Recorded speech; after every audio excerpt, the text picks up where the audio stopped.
And that is definitely how the cow died. It is. Oh, welcome to the Sunday service. I'm glad you're joining. You're getting in there. Sorry, I had to take a drink of milk, drinking water. But I have arrived. It is the Sunday service and you are welcome to it. I am back down in my normal spot because I noticed last week that we had a problem with the connection. It seemed to kind of be in and be out at the same time, and it looked like it was kind of low grade stuff. So I've changed over my OBS, which is giving me a better stream health right now, a bit closer to the server. Let me see if I can do this thing via video capture. That's all working. It seems to be all okay. I'll wait for you all to filter through. I know the All-Ireland final is on today. I know some of you Dublin lads will be missing it today. I don't even know who's playing. I'm not good at that sort of thing. I'm really not. Sports are not my thing. There's Eric Rochford has entered the house. You might be on your own there, Eric. No, Niall Burke has joined us. Niall Burke is in the house as well. Oh, starting to filter. Just give the lads a few minutes there to get in and around and catch up, because there's a few people who will be joining us today who won't be watching Dublin in the All-Ireland final, and probably won't be worried about what the President of Ireland next one's going to be either, which is the other problem as well. I love the way Barry Alsworth, if you ever watch any of these streams, I'd love to know. Get in touch from AA Road Watch. Barry, every Sunday around lunchtime, about 1 o'clock, Barry sends me a press release from the AA. And of course, I only see it and I kind of go, what? And then I vaguely mention it, but he gets a mention nearly every week. And this week it is, motorists warned of increased traffic volumes as school returns. School returns last week. Thanks, Brian. Welcome. Thank you very much for joining us. Guess what? In other news, the sky is still fairly blue most of the time. There's always an increase in traffic as schools return. There have been a few things happening over the last week as well. One of them has been cycling groups following me and asking me to retweet things and sending me emails.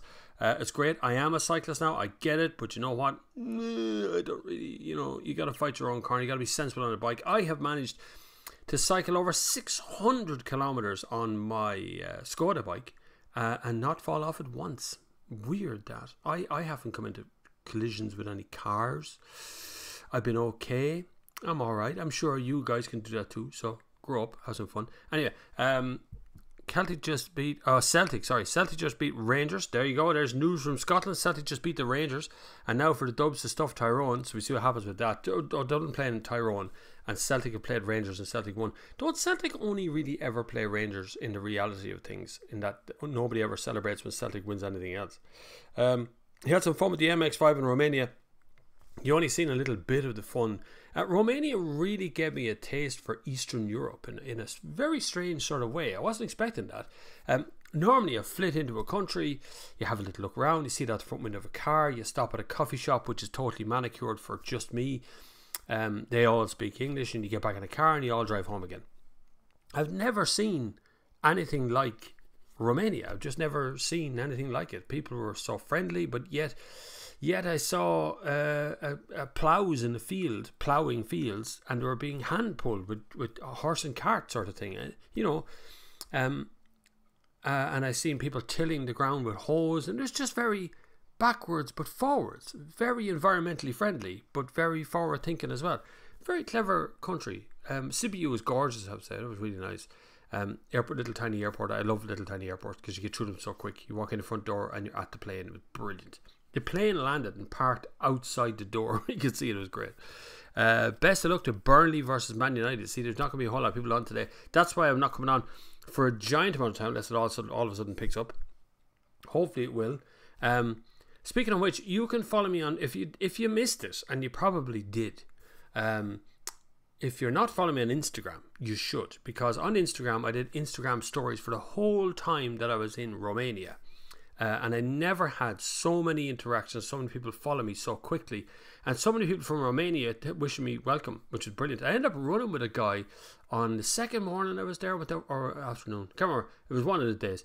I went out for a run down to this park right across the road from the Hilton Hotel where we stayed. It's not a great hotel, but it's alright.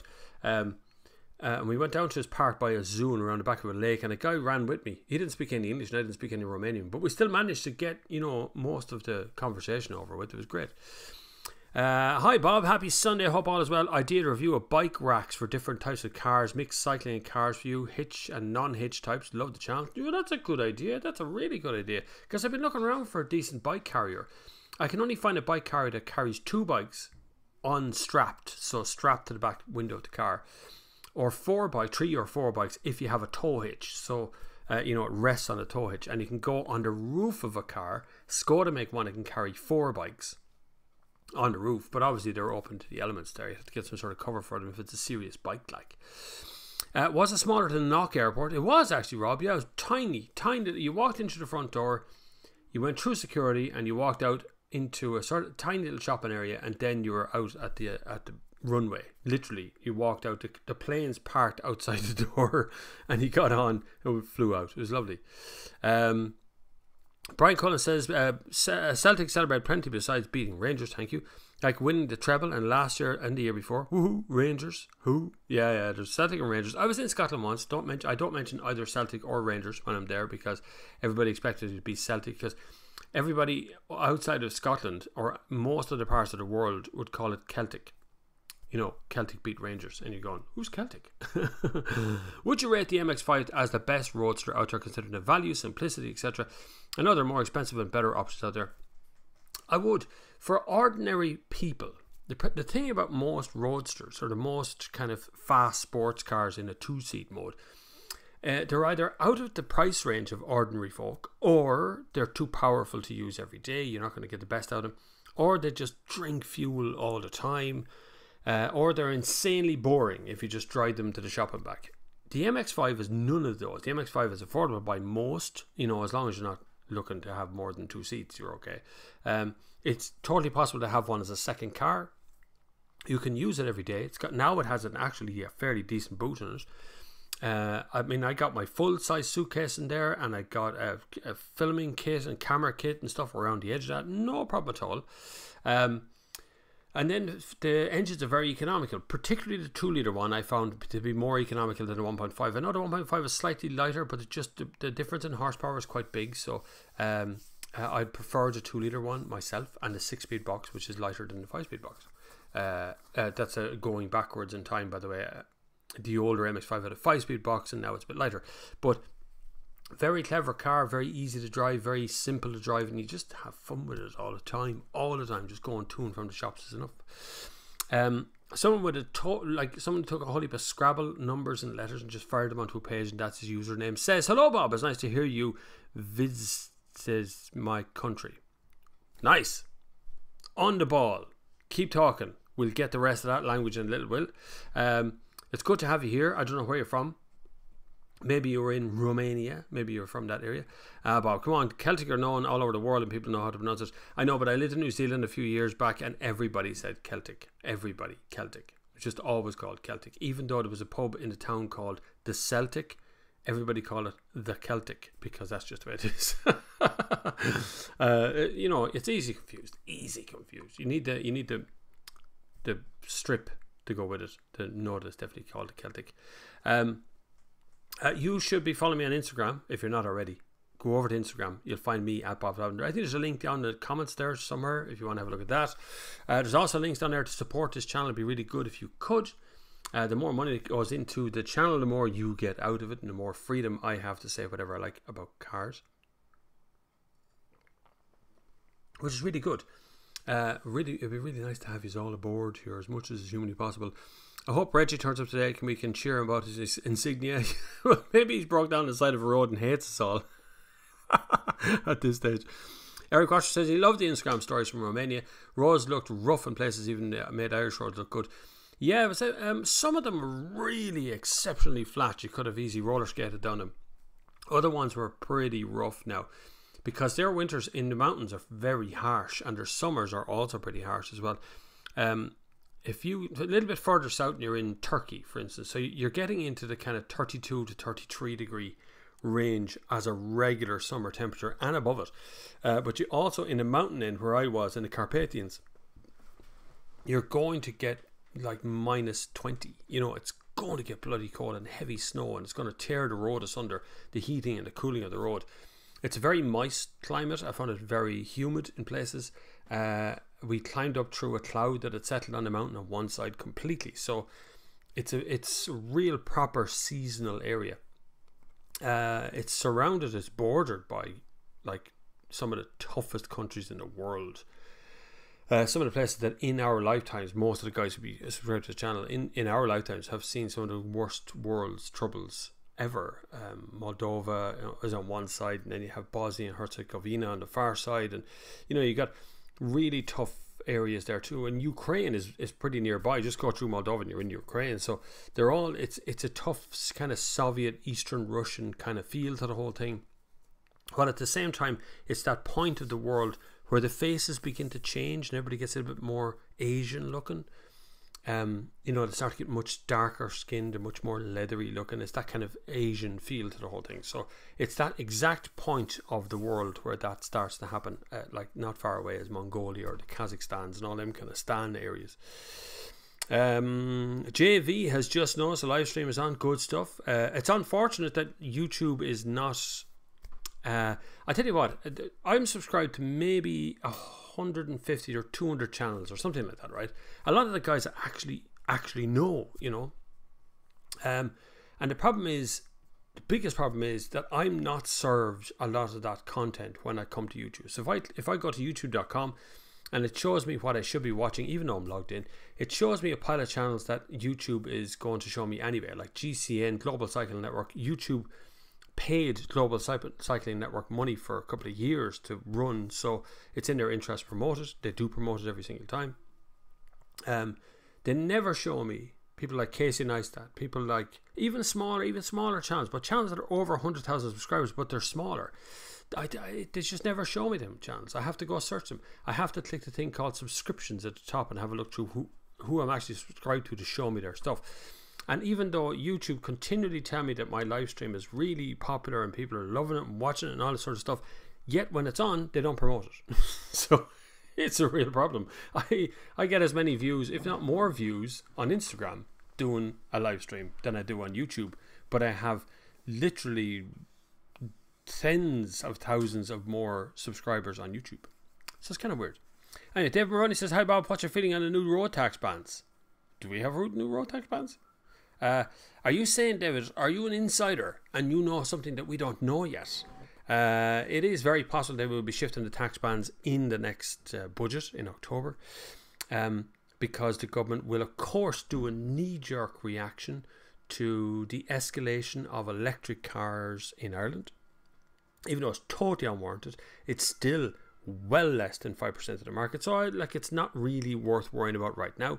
It is tiny. Diesel is making a slight comeback. Petrol has made a massive ground, and actually CO2 emissions are rising in Ireland. I think for the first time ever, in the last decade at least, we won't meet our CO2 emissions targets. We'll have to pay a massive fine this year because CO2 emissions are going up. There's a twofold reason behind that. Cars are a small part of it. There's another big problem is that people are going to put in solid fuel stoves in their houses, wood-fired stoves, because that's seen as a renewable source of energy, and in actual fact it puts out more CO2 than gas, for instance. But people are searching to try and find to manage their bills better. Instead of things going out by direct debit, they can actually just go and buy turf or briquettes or wood or whatever in bulk and have enough there for winter. Bob, what's a good starter car that I should save up for? A good starter car? Well, what you want, number one, if you're going to buy a brand new car from start and you're a learner, don't. Save your money. Buy the cheapest thing that you can insure. Don't worry about tax. Tax is just something everybody has to pay. You're just going to have to pay it. Simple as that. Before you buy something that you've checked the insurance on to begin with. So if you're looking at it and you're going, I'm going to buy a Toyota Starlet, and you ring up the insurance company before you buy the thing, ring up the insurance company and go, how much for Toyota Starlet? Because sometimes Starlets are loaded by the insurance company because they think it's something else like a Galanza, or they think you're going to modify it, or they think you're going to race it or crash it. Whereas a Micro doesn't tend to get much loading, and so a Micro might be more affordable in the long term. You've got to kind of get your years of experience up, and once you get to that point, once you get experience up, then that experience will pay you back on insurance over time. Keep it between the hedges. There's no good car. You are definitely going to damage every single car that you have as a learner driver. It's going to get damaged, right? Buy something you know you can fix. Nissan Micras tend to have timing chains in them instead of a timing belt, so it's a lot cheaper when it comes to a major service. You don't have to change the timing belt. A timing belt service could be €800. Timing chain could be the same, but you have to change the timing chain whenever it gets noisy. Actually, basically all Nissan engines have that timing chain. Almost all of them, not all of them, almost all of them. German cars tend to withstand a very high mileage the worst. So when you get to a certain level, any Audi, Volkswagen, any of those sort of things, they tend to give up the ghost and don't want to go any further. So, or they tend to start burning fuel. So have a route, decide what car you want, come back to us and we will definitely guide you down the right route, and maybe even link to a proper done deal ad for the proper car you're thinking about. Brian says, what happened to Motorhub? Nothing. Motorhub is still there. I don't really take part in it. It was a brainchild of a fella called Dara. And Brian was another guy. They already had Motorhub. They came to myself and Michael Sheridan. We were going to kind of do videos, text, the whole show on the edge. Dara managed to pick up a job that I had turned down in another crowd called Car Buyer's Guide, CBG. CBG subsequently tried to target me, my videos, because I wasn't working for them, and tried to outdo me as best they could by hiring more staff and putting more cameramen on and all that sort of stuff. And anyway, they went out of business a couple of years back. Dara got himself another job entirely, his first love, and Brian has gone on to work in a car dealership. Michael Sheridan now still uses Motorhub, still does it, and I'm not involved in it really. I just do the YouTube channel. That's me, man. So nothing really happened in Motorhub, just never really went anywhere. As Brian says there, Neil, more detailed budget type of car required. What do you want to do? Do you do a lot of mileage? Do you not do a lot of mileage? Do you have to drive to work? Are you just looking for something to play in? You know, you might want a bit of a laugh. You want to do the single thing, just you, who cares? Just buy an old MX-5 and run the whole out of it. You could do that as well. Don't think anything's been decided on the bans yet. Lots of speculation in the media, of course. The media know nothing, boys. Nothing. The media know what they're being told. I need you to bear that in mind whenever you ask or look at a story in a newspaper or a press release from the AA or a press release from the Independent or whatever it is. Generally, if it's not been made up entirely, just off the top of their head, just going to make it up and they're going to go, experts say, what expert? Who's the expert? Who are you quoting? That's horseshit, right? But for my point of view, I tend to think about what I think the government will be knee-jerk reaction to, or how they're going to deal with something, or how they're going to go after something. The government are very clever lately. They tend to do a little bit of kite flying earlier on, so they tend to throw out a couple of numbers around now, and then come October they'll settle down a bit, make it much easier. What they should do, what I'd like to see them do, is invest more in public transport, invest more in cycle lanes, in getting people moving alternatively to cars, because right now we are building to a break point where eventually you won't be able to drive anywhere near Dublin without getting stuck in traffic, and that's kind of the way it is now. You think the N7, the N4, the Enfield bypass, they're always quoted every evening on the radio. Something's out there happening, can't go any further. It's always a crash, and that's just volumes of cars. If you took 2% of the entire population of Ireland and put them onto a bicycle, you would free up so much space on the road. like that. The roads would partially be empty. If you took 10% of all the people in Dublin and put them onto bicycles, can you imagine the difference in traffic congestion? Just easy peasy. But it sounds like a simple thing. But we need to encourage people onto bicycles, not berate them because they're not wearing a helmet. Just a matter. I spent 40 years cycling without a helmet. I've only just started wearing a helmet because I go for really long cycles really fast, and it makes aerodynamic sense to wear a helmet. Plus it helps the airflow over the top of your head to keep you cool. But I spent the first 40 years not wearing a helmet, and I'm still alive and I'm okay. Hi Bob, are car prices going up across the board due to how to be tested going forward as advised by a dealer recently? They certainly are, David. They are definitely going up. Some by a small margin, other ones by a little bit bigger margin, and actually some models are entirely being dropped because they just can't make an Irish price work for them at all. Look at the JCW Mini, for instance. That's gone now. It's just not going to happen. There's a number of cars going to go that direction. And not only cars that are going to go that direction, but motorbikes, anything with a petrol engine, everything's been changed over to WLTP, which is a new means of testing, a more realistic means of testing, but it still amounts to how much tax that car is going to pay. And if the CO2 emissions go up, the tax goes up, and if the tax goes up, the car becomes more expensive, until eventually there's just no way that car is going to be able to be sold, or it's going to look so expensive it's going to be ridiculous. There's my watch reminding me to move when I just came in from a 5k run. Thanks, watch. Good lad, Garmin. Well done. So yes, unfortunately, car prices are rising. They will rise worldwide. Fuel economy will plummet. So cars that were able to do 40 miles a gallon might only be able to do 30 miles a gallon under the new system. Lots of companies are coming out now saying they're all very compliant. I think BMW, I think more recently was it Mazda, Opel have said the same thing. They're all very compliant with WLTP. That's not helping you, the consumer, who are about to be nailed to the post on prices. And hopefully we won't be nailed too hard. But look, used car prices will remain the same. That's not changing. Bearded Mofo says, hello, Bob from Romania. Yeah. Did you have the pleasure of driving on our amazing roads? I certainly did. Drove all the way from Sibiu right across the Trans-Phlegarian Highway, back down the far side of it, then back over it again, right through the centre of the Carpathian Mountains. Drove down through all the beautiful, beautiful spots that were up there that we just had to keep pulling over and looking at. Couldn't believe the views, the sights, the sounds. Gorgeous. I spoke to him, lovely, well, we didn't speak each other's language, but I spoke to a lovely shepherd guy. He's actually featured in my video as I go down the hill. I mentioned a shepherd with 8 or 9 dogs. I pulled over and had a chat to him after. He speaks no English, and I speak no whatever language he was speaking, so... But his dogs were so pleasant, and he has the dogs to... a lovely guy turned up and translated a little bit for me. A guy who recognised me from the channel, pulled over on the Trans-Phlegarian and got out and took a selfie with me, and he translated what Mum was saying. The 7 dogs were actually protecting from bears.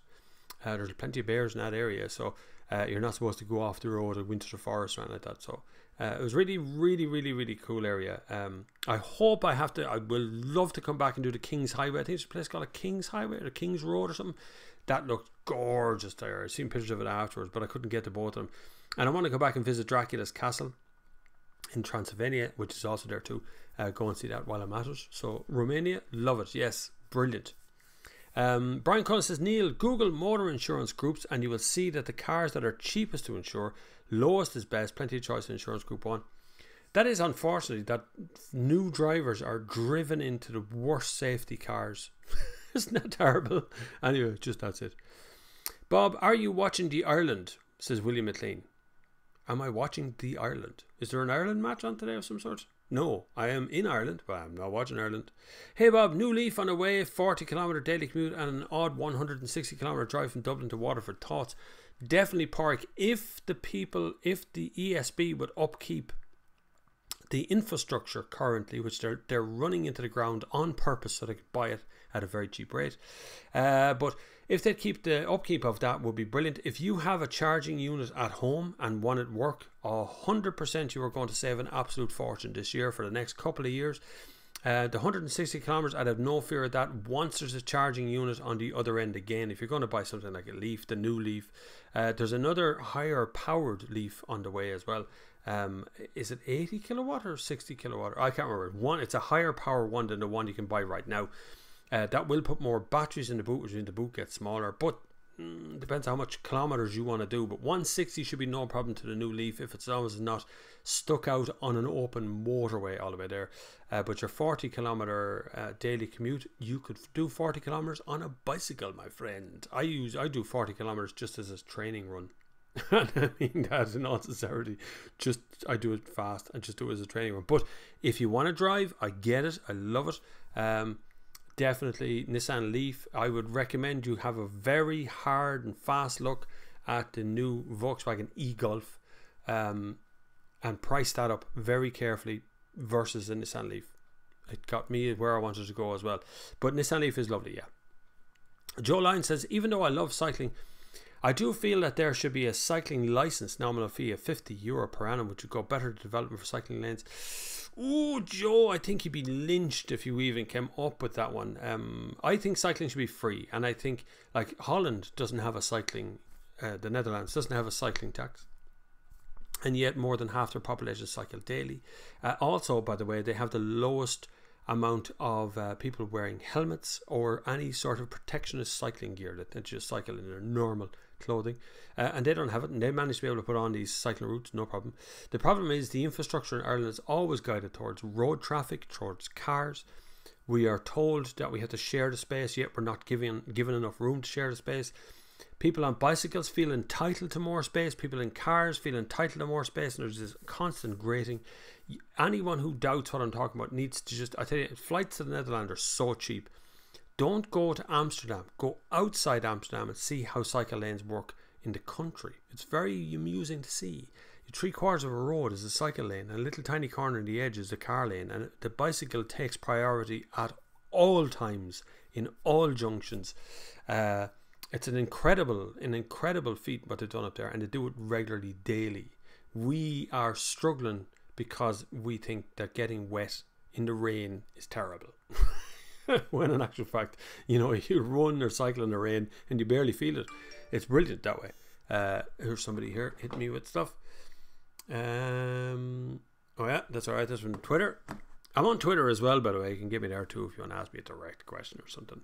But I don't know. I think you'd just be lynched, Joe, if you were to actually mention a €50 annual fee. And I think the amount of people who would actually pay it would be so low. The cost of collecting it would cost more than you would collect from it, I'd say. Plus, cycling is a burgeoning thing. People are starting to get more cyclists on the road, and that's good. Don't worry about it. It'll balance out eventually. RE cycling, same here. Cycling for 40 years, no helmet and all okay. Probably wise to wear one now though. Cycling and carefully defensively is the way to go. Exactly, Brian. That's exactly how I do it. I cycle with an incredible awareness of who's around me, of this traffic flow around me, about my position on the road versus the car's position. I assume the car in front of me is going to pull over in front of me. I don't assume that he has seen me, which is a vital thing to remember. Some people just aren't being a bollocks when they pull out in front of you. Some people just genuinely didn't see that you were right there beside them. They did not see you. They don't look. They're not paying attention. You can stand there and scream at them all day. You are not going to change the level of attention they pay on the road. Your best, your number one job, be you a driver, cyclist, pedestrian, a unicyclist. I don't care what it is. Your number one job is to get home safe every day. It's your responsibility to get home every day safely, not someone else's. So just remember that when you're cycling or running or walking or doing anything else. Did you get some time with the Audi during the week? Some machine? I did. I certainly did. I only got a couple of days though. Yeah, it went back on, I can't remember, Friday, I think. Did it go back on Friday? Yeah, I think it did. I actually met a lovely guy, Oisín, on the motorway on the way up. So if you're watching, Oisín, thank you very much. He gave me the thumbs up, and then we drove into a car park, and I brought him out for a spin. It's now the RS4. Incredible. I would buy the RS3 first, the saloon one I had. The videos on my channel, check that one out.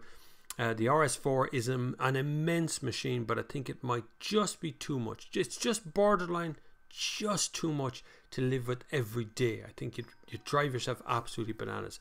I think you'd probably be better off with the RS3.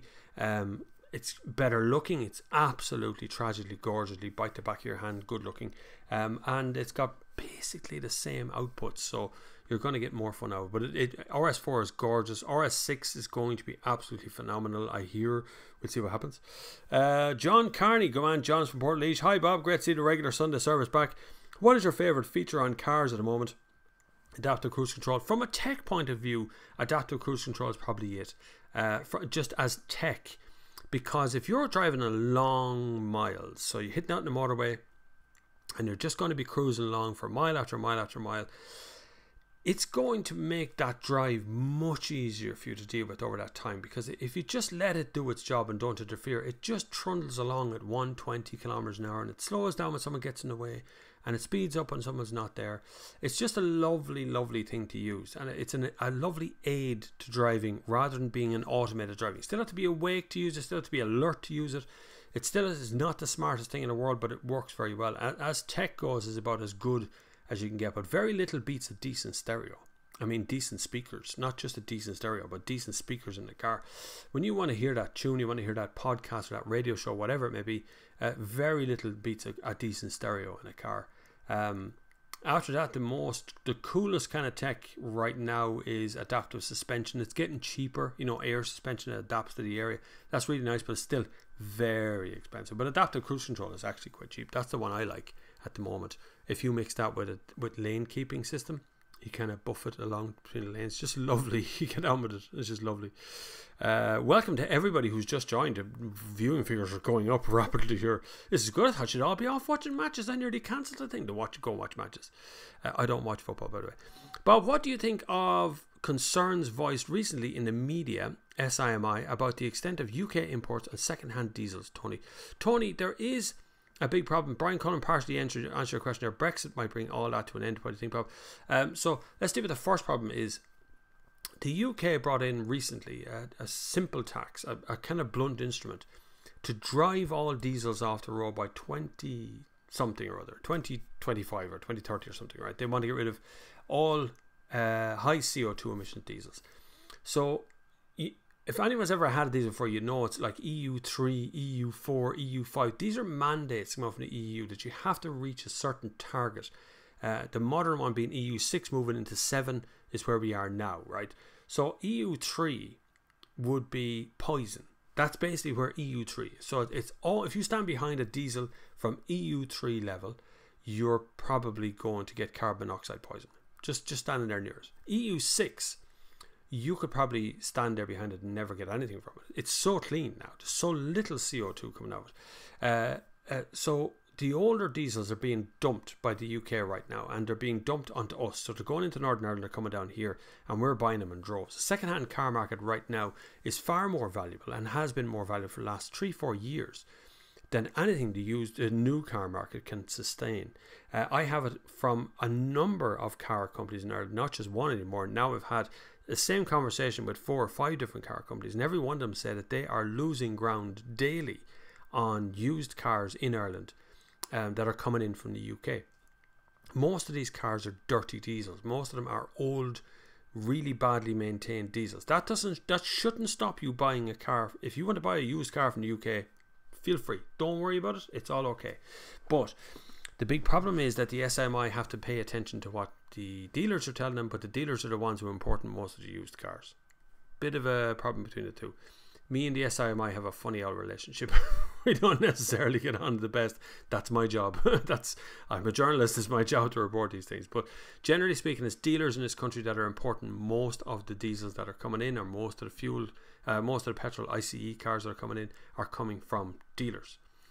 Dealers are buying them at auction and bringing them down by the truckload. Individuals are importing them as well, but not near as, makes no difference at the same number as dealerships are doing it.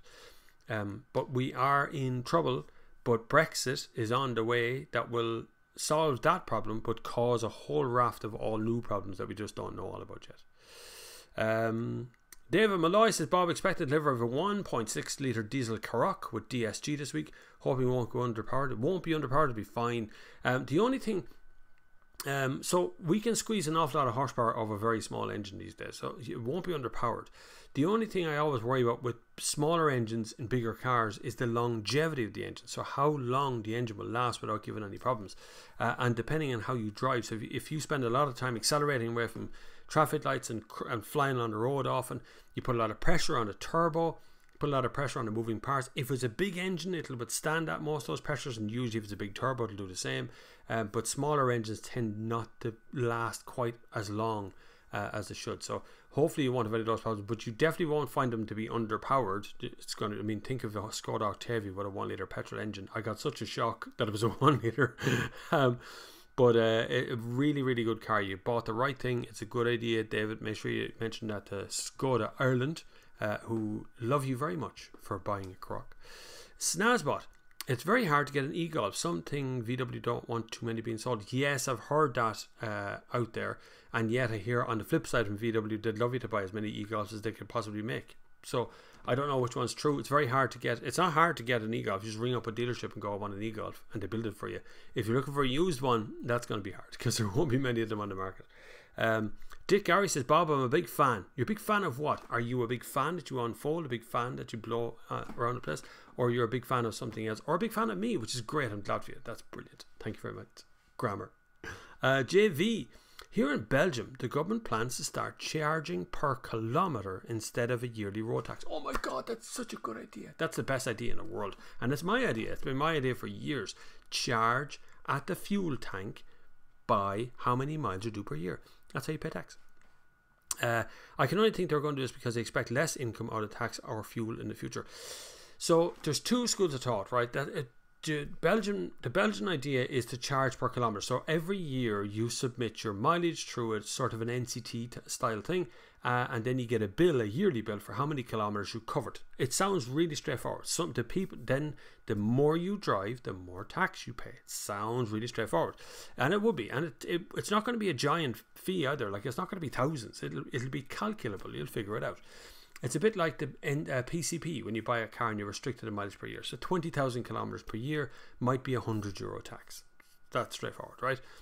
The alternative to that is to put a tax on the fuel. So you have to fuel your car to drive anywhere. So if you put more fuel in, you pay more tax. You put less fuel in, you pay less tax. Very straightforward as well. In New Zealand, for instance, you pay a very minimum third-party insurance along with the road tax on the fuel. So everybody in the whole country is insured. You are also, everybody in Ireland is actually insured whether you have insurance or not, believe it or not. But yeah, it's just there's a free level of insurance here in Ireland as well. It's illegal to drive without insurance, but if you crash a car and you have no insurance, an insurance company, another government-backed insurance company, pays out for you, and you pay them back. By the way, Tony, the SIMI dealers are importing plenty of UK cars themselves. Not just plenty, Brian. Almost all of them go into dealerships. That's where the current full stock of used cars has been in Ireland for the last, near as makes no difference, a decade now. Has been car dealerships bringing in their own version of UK cars that bought at auction in Manchester and Birmingham. Just remember, Ireland's market is about the same as a used car dealership in Birmingham. Just remember that, the whole market here in Ireland. Eric Rochford says, RE, the Karoq 1.6, I've driven that model a few times. It's definitely not underpowered in most situations. Might have to plan overtakes more, and it should be, but you should be doing it anyway. That's correct. You just plan ahead. You'll get it. Decent stereo is one of the top things on my list of buying a car. That's why you see, I love an Audi. Audi give press cars, but what the first thing to do is stick in like a Bang & Olufsen stereo into it. And you kind of go, I don't care what noise it makes. Listen to that stereo. That's what happens in the end. Why is that a good stereo is important to a lot of people, but rarely mentioned in car reviews? My Accord had a crap stereo that I had to upgrade immediately. Honda doesn't care about audio. I tell you what the problem is. Our press cars usually come equipped with a fairly decent radio, stereo, CD player, touch screens and stuff. They don't tend to come with really good speakers. Plus, I can't play the sound from the speaker on my videos, because it makes no sense, because my mic might not be as good as the speaker, and so on, so it's a re-record of a re-record to listen to. But when it comes to actual stereos in cars, they're so cheap to upgrade. When you're buying the car, hardly anyone ever buys the entry-level tinny little speakery thing. They tend to buy something above it. So it's very subjective what you like out of audio. Most people aren't audiophiles, but I crack up if I get into a stereo and it's vibrating or making noises or something. It really drives me up the wall. Mo Carey says Mercedes EQC. What's that? What's an Mercedes EQC? There's so many new models from Mercedes, I couldn't tell you what that is on this stage. There's just so many about different kinds of Mercedes coming out. Eric Coster says, the only engine I'd be concerned about in something like a Karoq would be the 1 litre petrol. That's a great engine, but probably shouldn't have used anything bigger than Octavia. Yeah. How many petrol cars are sold in Ireland? Not enough at the moment. Well, there's probably enough. The breakdown before we changed our CO2 emissions, I'm talking pre-2008, was about 60-40. So 40% of the fleet was petrol, 60% was diesel. The minute we went to 2008, we changed our CO2 emissions. In 2009, it went to nearly 95% diesel and remained there, if not a little bit higher than that, 95, 96, all the way up to a couple of years ago, where it changed back the opposite direction. Now it's kind of heading the other way. So it's about 85 to 90% diesel, and the rest is made up of petrol, hybrid, electric, and so on. How's Bob, says Mike Burke. I'm hearing Dyson are ploughing ahead with their attempt at an EV. Do you think they will be designing cars to go to the ground up or just supplying existing car companies with their technology? Well, you know, your man Elon there just fired together a few cars and threw some money at it and made some electric cars, you know. So Dyson has plenty of money to do that with if you wanted to. The problem with making a car is not making a car. I tell you what, go back in time and ask Lotus, right? Ask MG how hard it is to make cars, right? These are all people who went out of business. They were doing well for themselves and they all went out of business. The reason they got out of business is the chain. It's not making a car. Me and you and, you know, we could all get together as a group and go into my garage and build a car. We could buy a chassis, buy the wheels, you get the engine from somebody like Fiat or from, they sell millions of engines, Peugeot or someone, you know, one of those kind of car companies, buy their engine, slap it into a chassis, make the chassis reasonably modern and good, get a crowd to press some metal for us and make an exterior. I mean, DeLorean did it up the north as well. You get some metal for the outside and bang, hey presto, you have a car. Now, it might not be the prettiest looking car, it might not be the best looking car, it'll have crap shut lines, you'll be in the level of Lada. But over the next 3 or 4 years, as we get better at it, we can make better cars and so on till you have a car. But in 4 years' time, someone needs to sell that car. Someone needs to go to a dealership and sell the car. They want something else. Now, what's the trade-in value? Can it be broken down? Can it be serviced? Who's going to service it? When it breaks down in North Donegal, who's going to tow it back? Is it us? Is it them? So on. This supply chain bit of making a car is the biggest problem. So if Dyson get involved, I think what Dyson will do will make some unique component parts for a car and then they'll sell it off to Volkswagen. I think Tesla's going to do the same thing. I think Tesla just wants to be a battery seller. I think he just wants to make batteries. That's really all. And the rest of it is just all marketing. And I actually think he's pretty much full of shit most of the time. And so is Marcus Brownlee, the guy that interviewed him. And so is Casey Neistat. These are all fanboys. All bought the car and then they're being invited around the factory to interview the guy. I think they're pretty much full of shit. I'd love to sit in front of Elon Musk and ask him some actual journalist questions. Some real questions like, where are you going to get your next 50 billion from to sink it into the Model 3 so you can actually increase your supply chain? When are you going to stop making cars that start to fall? Anyway, I'll just get into it because tomorrow I'm up in Tesla Dublin. I'm sure Tesla's watching this going, oh no, we invited him back. He's going to ask us hard questions. I'm up in Tesla Dublin tomorrow. We'll see if any of them there wants to answer my questions. But I'd love to see, look, I've no problem bringing new car companies. Dyson want to get involved. It's great. It secures the future of cars. I just don't think that Dyson is the kind of person who wants to get involved in making cars. They make crap hoovers as it is as well. If you want a real hoover, look at Miele, right? Buy a Miele hoover. They're real hoovers. They're real vacuum cleaners, should I say. Powell says, hi Bob, nice to see you again. Good man, Powell. I've never seen you before, but I'd love to see your face. France abolished the tax disc vignette many years ago. They just upped the tax on fuel, so drive a lot of own thirsty car, you pay more. That's correct, Russ, you're dead right. That's why fuel in France costs a bleeding fortune versus across the border. I went on the holidays in France earlier on the year. I went to a place called Biarritz, which is very south of France. We stayed in a kind of a campsite, Euro camp it was called, lovely place. Had a ball of a time.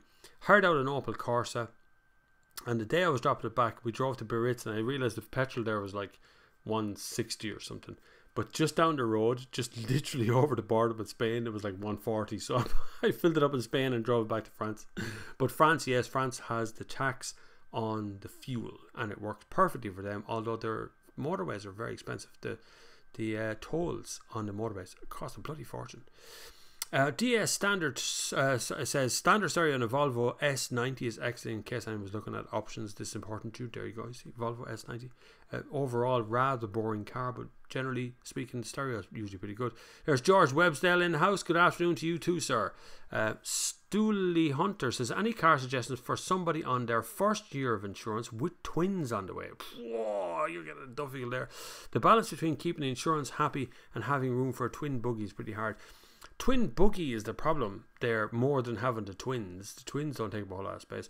I mean, even in their rearward facing child seats. Twin buggy is the crucial matter of it.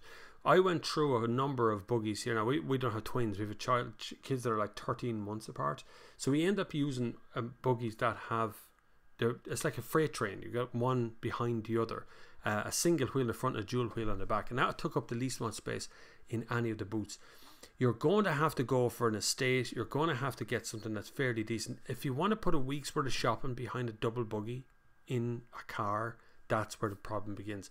I would recommend going for any estate, any of them, even like a Peugeot 308 SW, then go for any hatchback. So have a look at Skoda Octavia estate, have a look at Volkswagen Golf estate. They're pretty good purchases. Both of them be reasonably priced. The Golf estate wouldn't be as attractive looking, I don't think, but it's still a very practical car. As I said, the 308 estate from Peugeot is pretty good as well. Plenty of space in the back of it. What else we got there in a state that'd be in a reasonable price band? There'd be more along the way, along the bottom of this list, but the twin buggy will be your problem. Choose carefully. Do not buy a solution, a travel solution of some sort. Have a look around. Spend the money on the twin buggy part and think about whether you want them side by side or behind each other.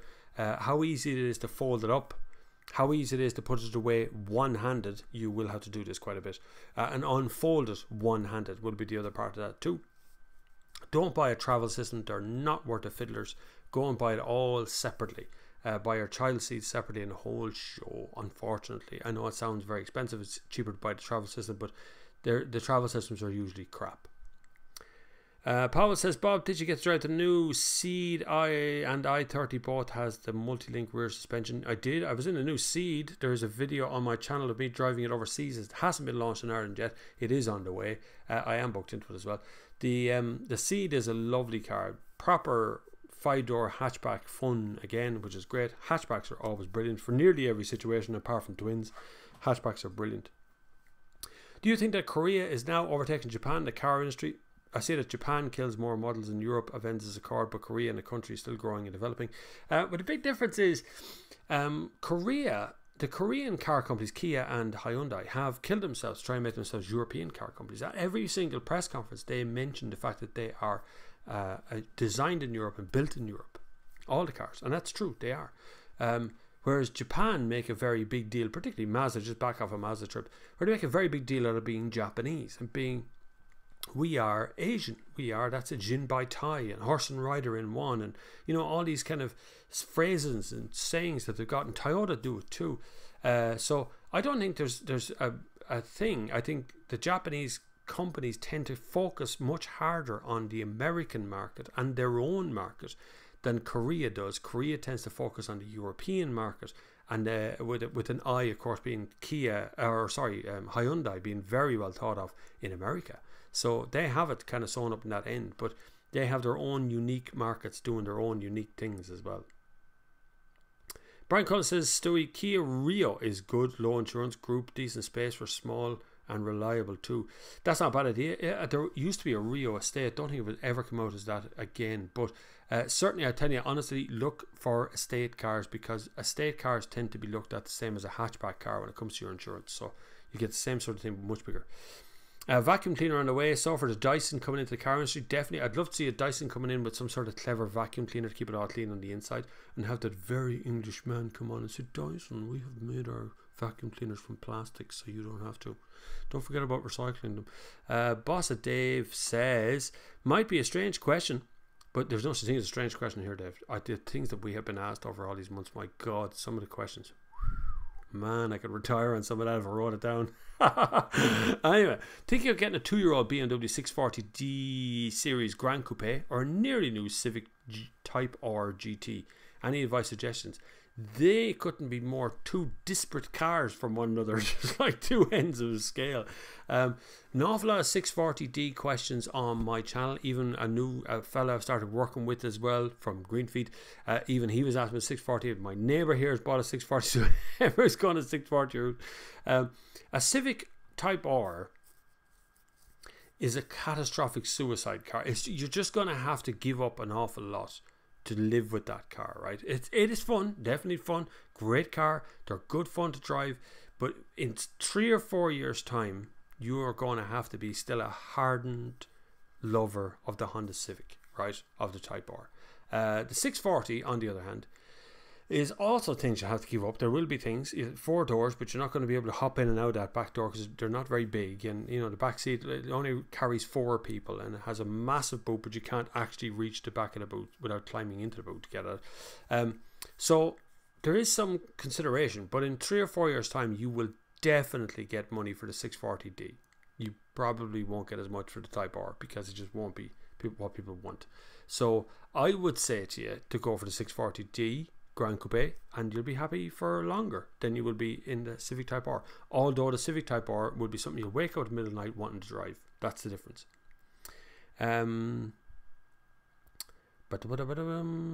Joe Lyons says, there you go, Bob. How can you add tax at the pump when all the bordering countries would simply fill up over the border?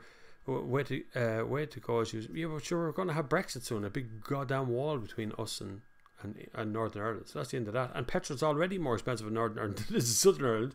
At the moment, everyone from Northern Ireland comes over to Southern Ireland to fill up. So it doesn't make a lot of difference.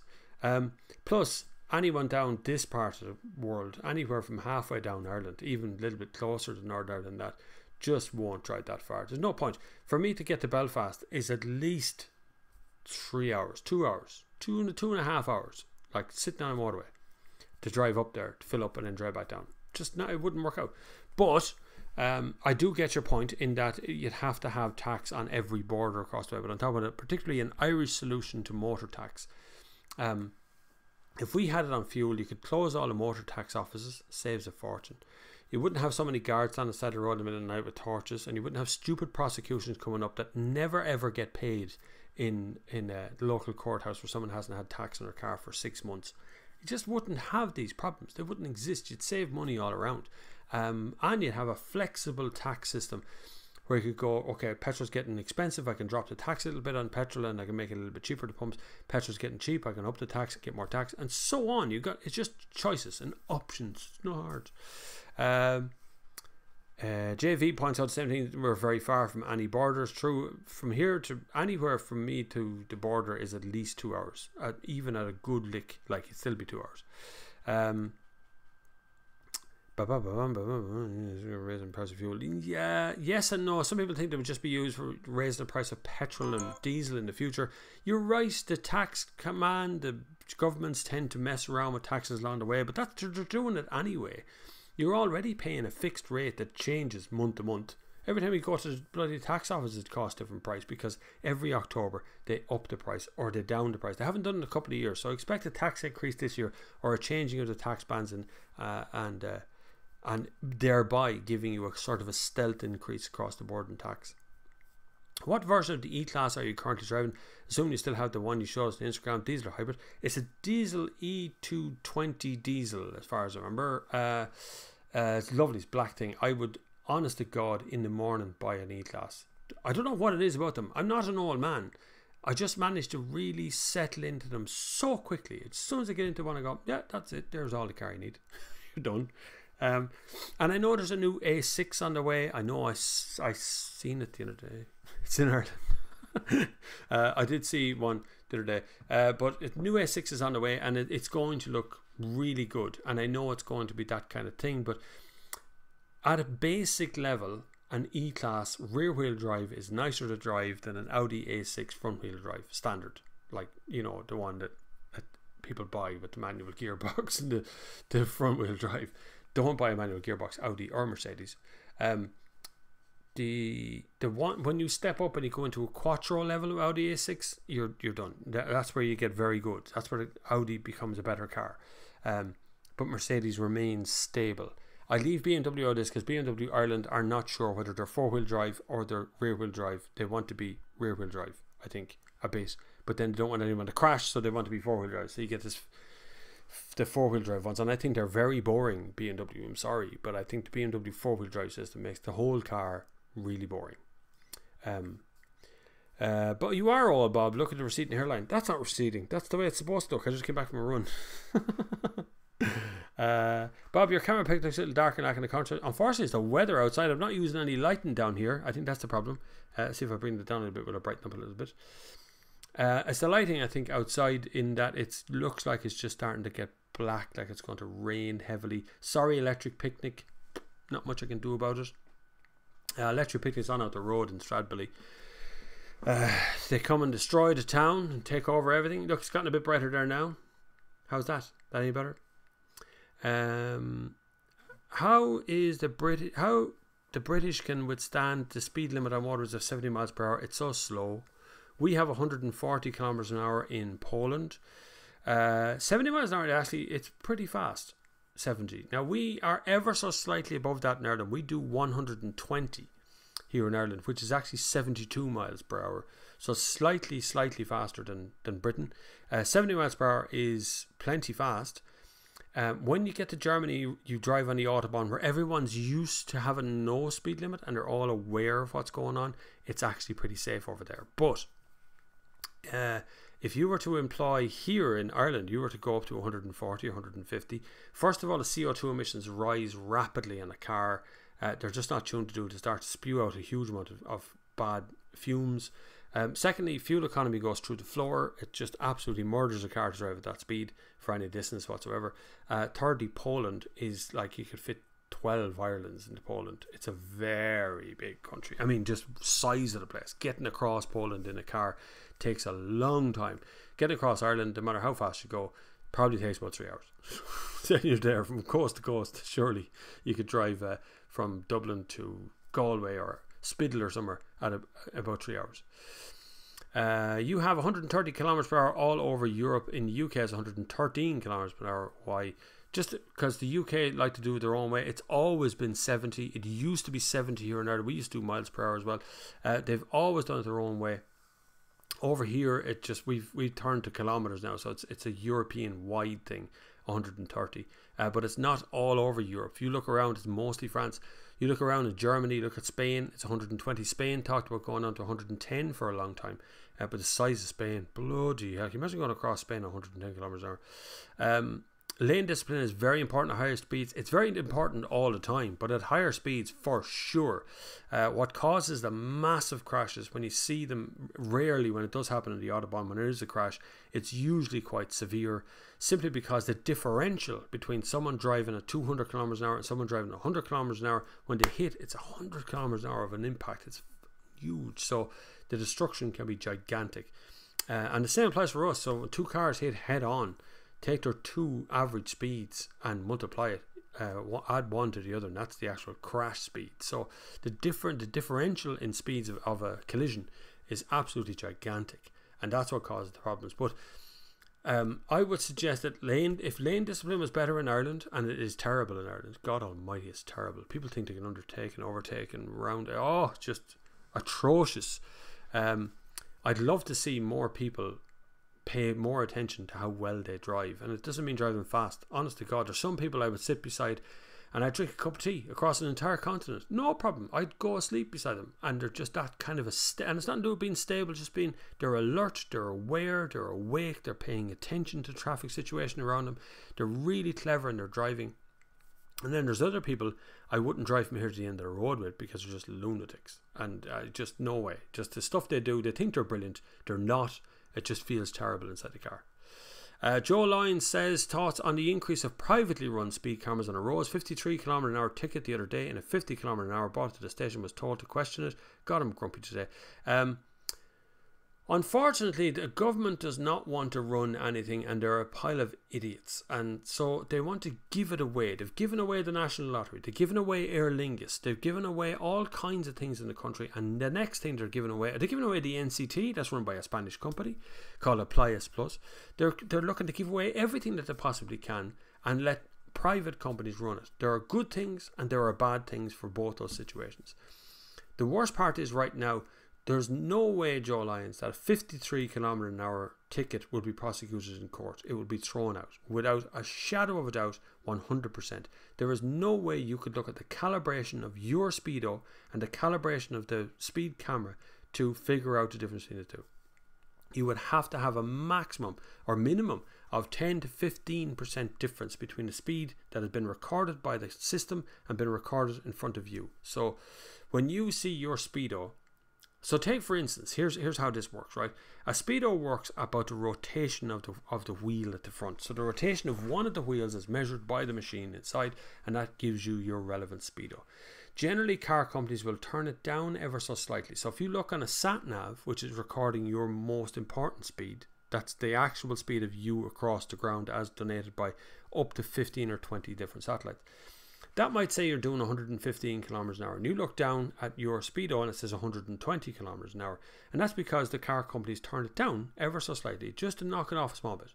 Now, what's also happening here is that the dealership may have changed out your wheels that were put on by the factory where your speedo was adjusted, and they put on different size wheels, so the wheels are bigger and the wheels are turning slower because they're bigger, which is giving a different reading on your speedo on the dash.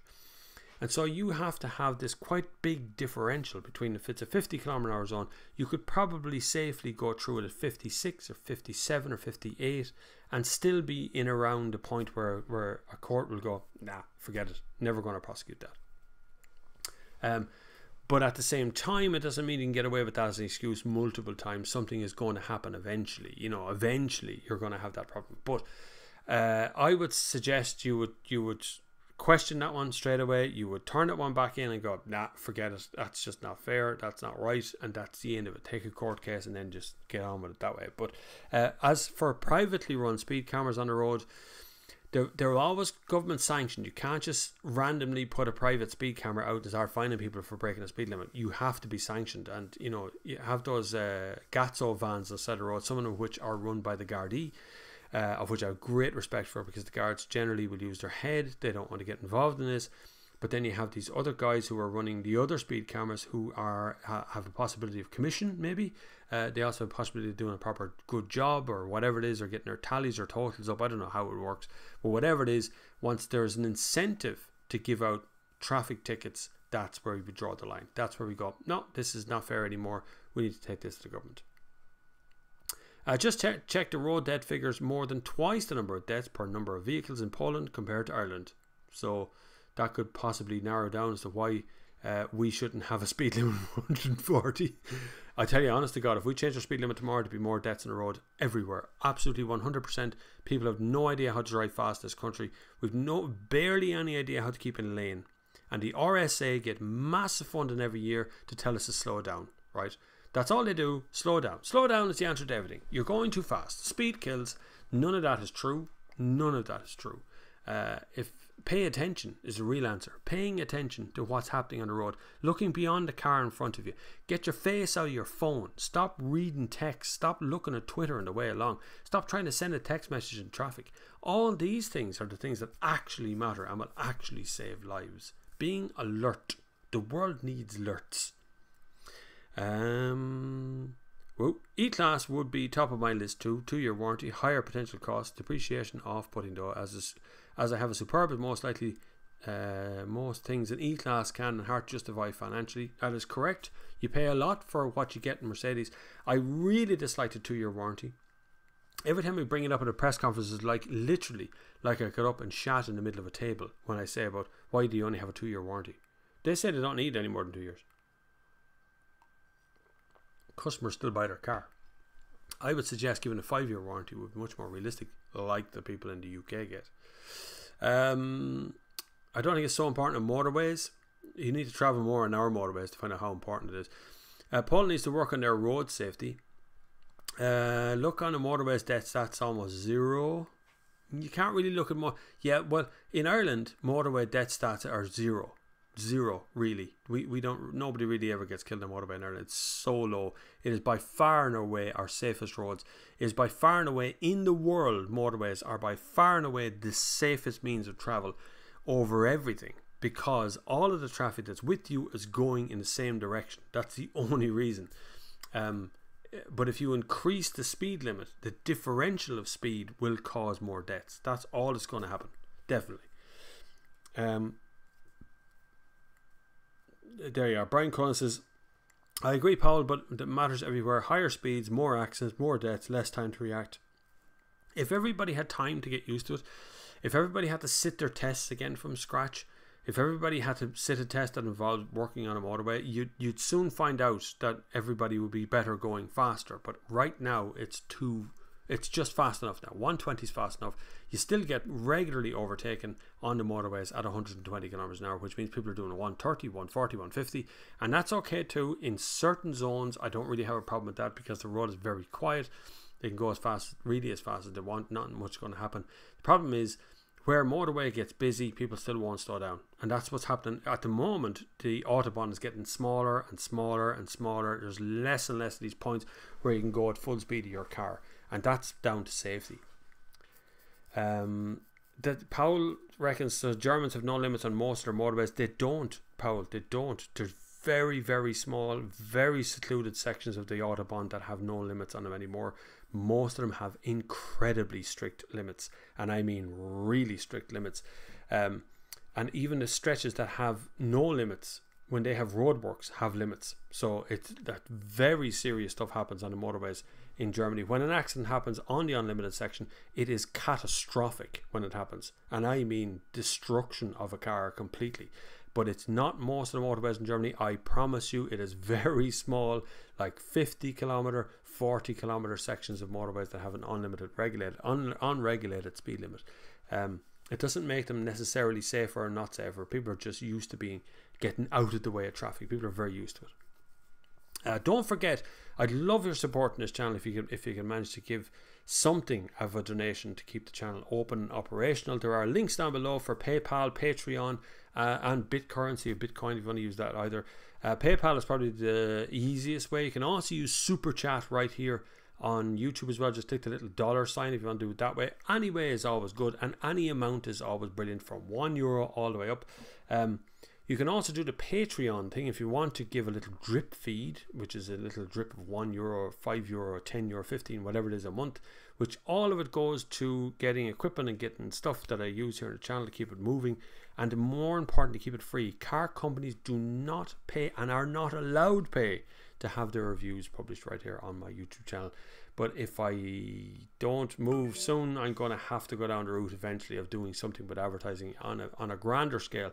You can also sponsor this channel if you're a business and you want to actually sponsor it. You can have the sponsor tags at the beginning and the middle, and I'll work with people as well on their sponsorship stuff. So you can do it that way too if you want to, which would be really good for everybody, not just me.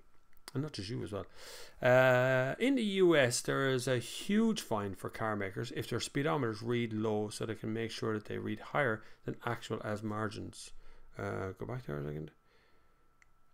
As a margin of error. Yeah, well, there's always a margin of error. Errors are errors. People make an error when they're doing stuff. But if you change... So even if a car maker makes the speedo show exactly the right speed, and you change the tires or change the wheels, you're changing the rotation of the wheel, which means you're changing the speedo anyway. So it makes a difference. It's still going to be wrong. John Carney is an incredibly generous man. Thank you very much. Says keep up the good work. He has donated €5 by Super Chat. What happens when you click Super Chat? Anyway, but thank you very much, John Carney. You're very good. That's brilliant. Where were we? Barry McKenna. Think you were knocking about in a VW California again recently. Still love it as much as your review a while back showed. I was. We took a little holiday as well. We took 2 or 3 days off. Went off down to Clare to visit relatives and have a bit of a laugh. Clare, beautiful bloody county. Went down there cycling recently and went back again into Volkswagen California. Really good. California is still a massive compromise for anyone who has more than just a couple in the family. So if it was me and the wife, the California would be enough on its own. But when you bring the kids in it, we put a big tent up beside the van so we could cook in the tent, so we could sleep in the tent if we wanted to. One of those huge big Aldi tents, the ones that like sleep 4.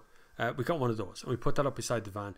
We still slept in the van, but it was still a massive compromise. We cooked outside so we could sleep in the van, but we made tea and coffee and stuff in the tent. It made much more sense then. We also had a Renault Master recently, which was given to us by Renault, by a crowd called Cozy Campers, do a conversion of a Renault Master to be a camper van, and that's much bigger. Now it's a hell of a lot bigger, but that was no compromise, zero. You had a cooker in the middle, it had a toilet and a shower. There's a video coming out of me having a shower in a camper van shortly. There's a toilet and shower, it had revolving seats, it had TV, it had the whole lot. It was a really, really good conversion for about the same price as the California, 75 grand or so. So there's a bit of a difference in the two. So that was brand new as well. So it was a full custom conversion for about the price of a Volkswagen California. So we'll see which one's better. The Renault Master is much bigger, much harder to park, big van. Not difficult for you, Barry, to drive, but it's still a big van. The California is much more of a car you could use every day, and then on the weekends you could take it off and go surfing or something. It's really good, but it's still going to be a difficult one. The Grand California is another one. That's one. Now, Barry, now you're talking. I'm waiting to see that. It is an ugly duckling, but it probably would be very, very sensible. I would like to see it, alright, yeah. Sir Alter Ego, Limerick man, working in Portarlington and Portlaoise tomorrow morning, then going to Mallow. Can you recommend anywhere near the M7, M8 for lunch that's a bit better than a service station? You could go to Midway, right here in Portlaoise. It's just on the edge of it. It's part of, what's the name of that hotel that's in it? Anyway, it's in a hotel, but it's a place called Midway. Inside there is O'Brien sandwiches, there's a chicken place, there's a something else, there's a Chinese, it's all a Subway as well. They're all in the one spot. That's pretty good for that kind of lunch. Now, depending on what kind of lunch you're after, there's a couple of other restaurants in Portlaoise that are worth a look for lunch as well. The rest of the petrol station ones tend to be fairly rough, like Supermax and things are in them. Now, it's not wrong with Supermax, but really, you don't. If you're a healthy kind of person, you don't want to be eating Supermax very regularly. But try Midway in Portlaoise. That's pretty good. And seems to be working there, then going to Mallow from there. So you're right on the M7 at that point, and it's called Midway. Phones, texting, and social media is getting on hand on the road. It's my number one bugbear. I drive over 1,000 kilometers a week and see it constantly. So do I. I see it all the time, and it drives me nuts. I was overtaken by a woman with 2 kids in the back of the car yesterday, or the day before. Yes, I can't remember. It was yesterday, the day before. We were driving on the 60 kilometer an hour zone between the N7, on the N7 where they've got the new roadworks. I was doing around 60, 65 or something. It was quite slow, and a woman went by me, and she had 2 kids in the back, and she had her phone up in front of her, driving along this little section here. Just so dangerous, so distracting. She went way by me at an awful speed. But anyway, it's stupid and distracting, and you shouldn't do it. You put your phone away, stop looking at it and messing with it and playing with it and clicking on things and doing stuff. There are points of the road, obviously, when you're sitting out doing absolutely nothing else on the motorway where it is much more safer to do. But the majority of people seem to want to do it in traffic or when leaving car parks or leaving home or whatever. They put the phone up to their head and start talking. Stupid. Powell, you are very kind, has donated 10 Polish, whatever that, I don't know what your currency is, but PLN, 10 of them, which is very generous of you. Thank you very much. John Carney says, I agree, Eric. I see it all the time. I do 1,000 kilometers, no defeating. It is an incredible thing when it's so frustrating in the road because you look at other people, your behaviour is good, you look at other people and you wonder why their behaviour is so crap. It's not off the ground they lick it. Unfortunately, they are the result of the people who teach them to drive. And they're also the result of the people who influences them. So if they hang around with people who think it's okay to talk on the phone or to send text messages or whatever, that's what they do. And unfortunately, we'll have to make it socially unacceptable for that to happen. We'll have to make that a socially unacceptable thing.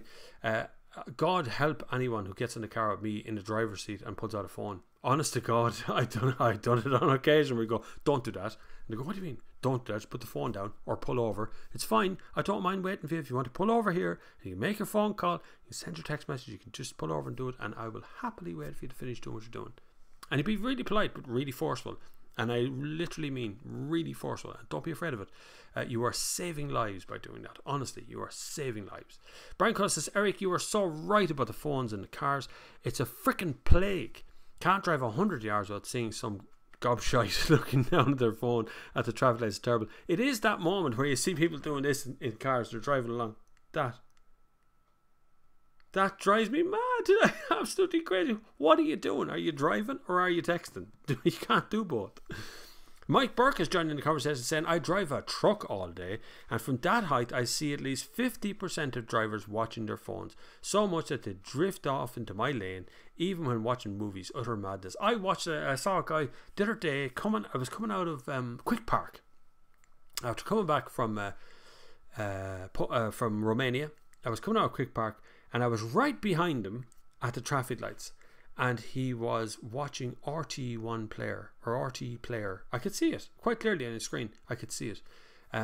RT Player, and he was watching something like Fair City or something as we sat there in traffic. Absolutely, you'd nearly get out and murder him just for doing that. 10 Polish zloty. Great, it's about £2. No problem. That's brilliant. Well done. Didn't know where we can show that.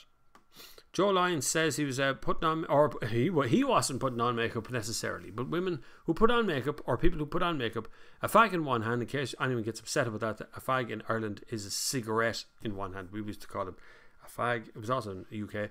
And mobile under the chin. Don't know whether to be impressed or shocked. It was on the M50. It's an amazing when you see these women who are claimed as multitasking and they're able to put on makeup and drive a car. It's sometimes really amazing multitasking until it's not multitasking and you're killing someone or you're being killed.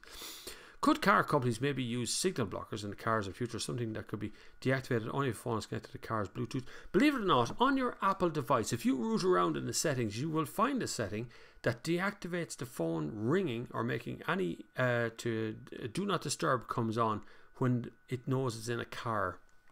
There you go. It's already in your phone. It's already there. Now, the big thing is, of course, privacy issue. You could, of course, do that. You could do that instantaneously. I'm sure it's just a switch in some vehicles. It's probably already there as a hidden setting. But there's a privacy issue involved in how much data has to be given away to know that the car is in motion, and you know how to turn off a phone and passcodes and keys and things. There's all kinds of other stuff that comes up along the way. Really, I have no problem with someone using Bluetooth hands-free to make a phone call. I don't really have so much of a problem with that as someone physically holding the phone in their hand, and that's not something that a car company can do anything about, or a mobile phone company can do anything about. It is literally that we have to teach the people who are doing it to not do it. That's really what it is. We really have to make it socially unacceptable. I find myself when I'm out for a run, I see someone coming towards me in the traffic with a phone against their head, I tend to point at them. It really makes them self-conscious. I sometimes do it in traffic. I sometimes do it on bicycles. You know, you just kind of make it acceptable, make it known that you have seen them do what they're doing, that they're not in a bubble, they're not invisible, you can see them do it, and often that puts people off. Thank you all very much for just so many people. I didn't think this was going to be a very big Sunday service, but it's turned out to be quite a big Sunday service. It's really good. This is deadly. It's deadly to have you all here. If you're new here, hit the subscribe button, by the way, and if you click the little bell thing beside it, whenever I go live like this, you will get a little notification and you'll be able to join in. It's not going to tell anyone. The bell doesn't do anything other than tell you that I've gone live. That's all it does. And you get the option of saying whether you want to be notified sometimes or every time. Every time if you want to see the live things. And then you just get a notification. You can ignore the notifications about the cars if you're not interested in them. But these live chats are really good. Maybe car makers should have offered HUD, Android Auto or Apple CarPlay. Yeah, it would debate. I mean, Apple CarPlay is quite restrictive, really. It doesn't let you use Google Maps. There's loads of apps that don't work with Apple CarPlay. Won't be shown on screen. They only really let you see their own ones, plus Spotify and Deezer, maybe thrown into the mix. But that's about it, really. Whereas Android Auto is quite, well, it just lets anything happen, and that's okay too. But it's a bit childish as well. I don't really like Android Auto. Is quite clunky. I think both of them need a bit of updating at this stage. They're both a bit meh. But I would like to see just less people. If you, as users, made it less acceptable for people to talk on the phone, text or anything while you were in the car with them, I think that would go much further than anything else. It'd make it socially unacceptable. And that's what's happened to smoking, for instance. And hopefully that will happen to vaping as well, to make that socially unacceptable too.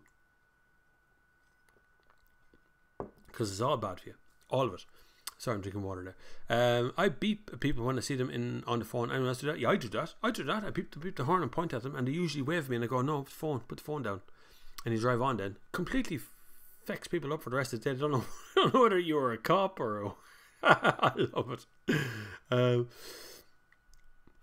Powell says, no, it's forbidden to beep in this situation in most countries. Don't care if it's forbidden or not, just do it. You can beep in a dangerous situation, use your phone while driving in a dangerous situation.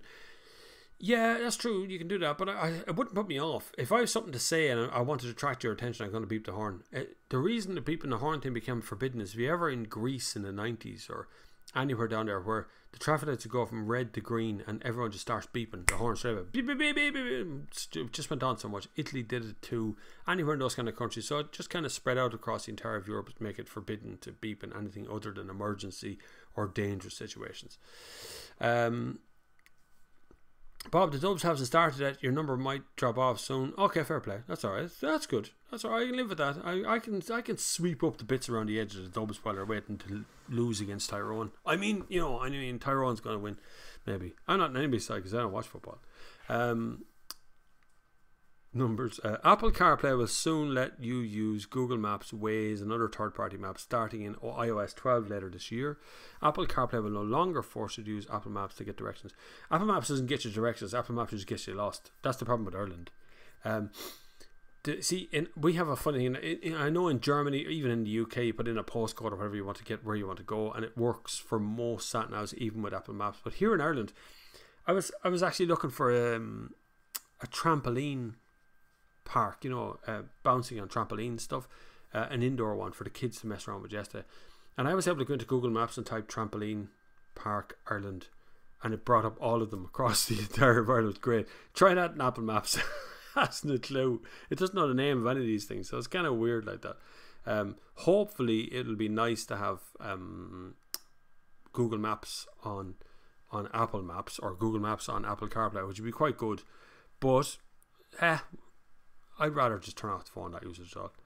I have Bluetooth, but I don't use my phone when driving. When the wife is with me, she has her phone, so we can conference call through the Bluetooth system.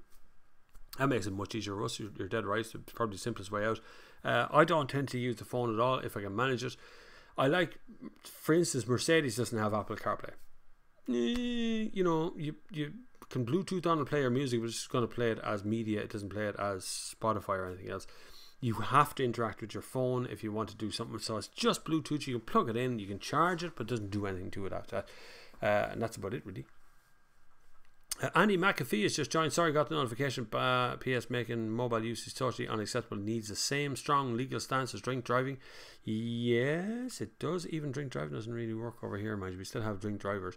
But drink driver has reduced reaction times and impaired judgment. Person looking down the phone has no reaction time or judgment while sober.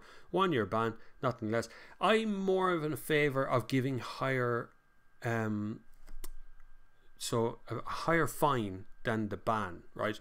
So if you, for instance, you ban someone from driving for a year, that's the end of that. That is the end of it. There's no way around the ban. It's the limit of where they can go with it. And for some people, it won't really matter because their father driving to work, their mother driving to work, or their chauffeur driving to work if they're really rich, right? Whereas a big fine, that impedes everything. It stops you getting loans. It stops you getting a mortgage. It stops you being able to get rent allowance and things.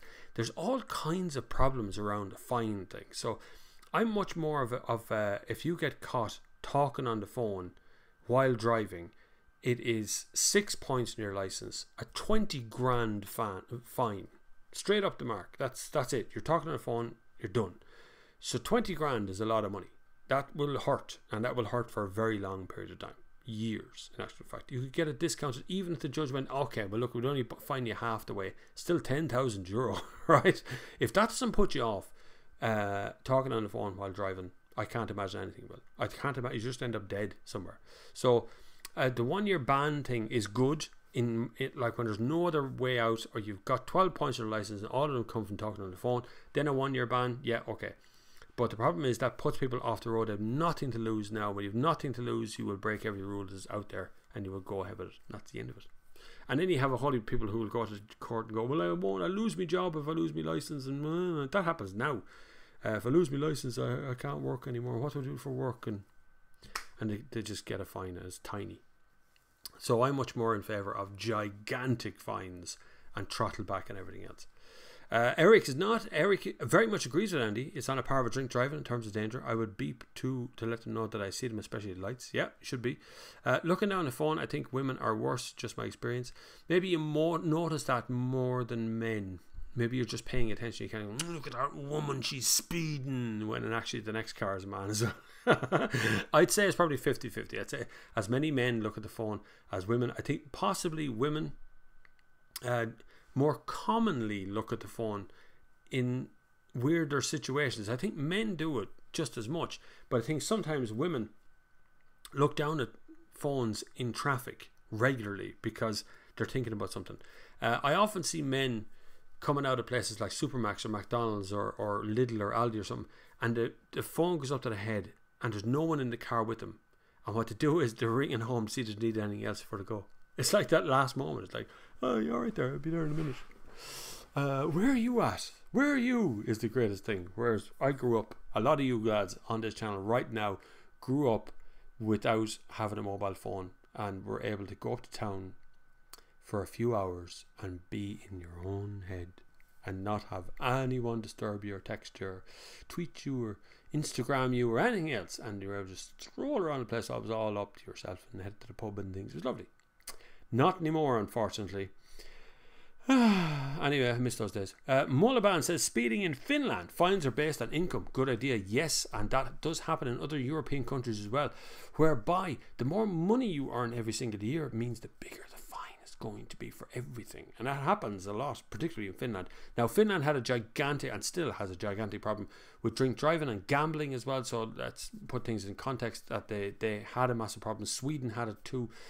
Norway had it too, because of the dark, dark for half the year in parts of the country. They had a massive problem with drink driving, so they had to do something. And the something was that, you know, you had lads who earned 10 grand a year getting a 10 grand fine, and that's their whole year's wage. And other guys earning £1 million a year, and 10 grand was like pocket money. They just throw it on the table. So it completely changed how it was done. So what it did was they scale it up depending on your income. The other one, in Germany, the speeding fines are based on how far over the speed limit you were going.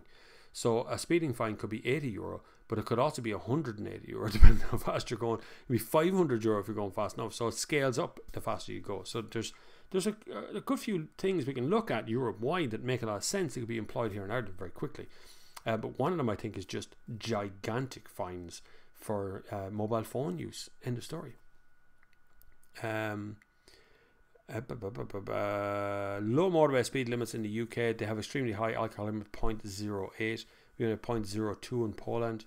Generally speaking, most northern European countries had a gigantic problem with drink driving, and so that's why their alcohol limits are much lower than other parts of Europe. So careful when you kind of say that our version is better than your version or whatever it is. There's good reasons why that kind of messes around. We might have a higher alcohol tolerance over here. We also might have a higher amount of alcohol over here. We do in Ireland. We drink a lot more. But I know Polish people tend to drink a lot more spirits. That spirits are a higher sell over there than beer. Beer is a very high sell over here. So there's all kinds of ways of looking at it. It's what suits the country. If 0.2 works in Poland and there's very little drink driving, that's brilliant. 0.8 might work over here for certain situations because we do different things or different ways. If it works, it works. We still, both countries, bet you, have drink drivers plenty of days of the week. Means-based fine along with ban due to risk of life. I take them off the road regardless and make people afraid to touch the phone. That's my thing as well. The thing is to make it fearful that you just don't want to touch the phone. And it's not because you're going to get caught, because when you get caught, it is going to be so financially killer that you won't do it a second time. And all it would take is 2 or 3 of these fines to go out. 2 or 3, that's it. And I bet you everyone would stop touching those phones. Johnny says, hey Bob. Hey Johnny, how you doing, man? Join in the conversation. If you have a question, hit me with it. Point 8 is something about 2 to 3 beers. They can drive after 3 beers. Unbelievable. In the UK, I don't think so. Regularly, we are warned to not drink any more than 1 beer on any press trip anywhere going across the world. Personally speaking, I drink 0. So if I'm going to be driving out there, if I'm flying out and I'm flying into a country and that afternoon we're going to be jumping in the car and driving somewhere, 0 is what I drink. Might have a couple of drinks that night, then the next morning we get up. If I don't feel well enough to drink, then that's why we drive in pairs. You notice in any of our press trip, you'll always find that there's someone in the passenger seat beside me for the whole day. If we drive in pairs, then generally speaking, one of us will decide the night before that we're not going to drink, or we'll drink very limited amount, and then we just go to bed and get up the next day and drive. We always very cognizant of the amount of alcohol we have in us, as we are responsible for not only the other people on the road, but the other person sitting in the passenger seat. So we're very aware of that, and we take it pretty seriously, in fairness to us. So we don't really drink and drive on any of those trips, no matter what the limit is. And in certain cases, some of our journalists don't drink at all. I'm partial to a little bit of wine here and there, though, but I do stop completely during the week. Plus, I have to cycle next Saturday in the Tour de Boyne Valley for 150 kilometers or something. So I'm not going to be drinking with you now and then. 0 limit in the Czech Republic for alcohol. Is it? I don't know that. Yeah, but I've hit them in the pocket with fines. Always makes you think more when you're out of pocket. It does, honestly. No matter how rich you are, if you have to spend over 20 grand trying to get yourself back on the road after just using a mobile phone once, you just won't use a mobile phone anymore. In Russia, it's also 0-0. Yeah, well. Now, I've seen the Russian dash cam videos, right? And I've seen those. I don't think you can't drive like that and be sober at the same time. It's just not possible. Mike Burke says, Bob, can you predict what is the next big feature in cars that will be the sense of what they will think next kind of thing? Can't imagine we've reached the limit of what cars can do yet. We haven't reached it, Mike, but I honestly believe they're running out of ideas other than self-driving. I mean, entirely autonomous driving is the next big thing. There isn't something really big that's going to happen. What really needs to happen is everybody needs to drive a little Mazda MX-5 or a little Fiat 127 or something once in a while and remind themselves what driving is versus what you're driving on the driveway. Unfortunately, we like these little tree box things and, you know, hatchbacks and stuff, and they're good fun, but they're not really driving. Car's nearly largely driving itself these days.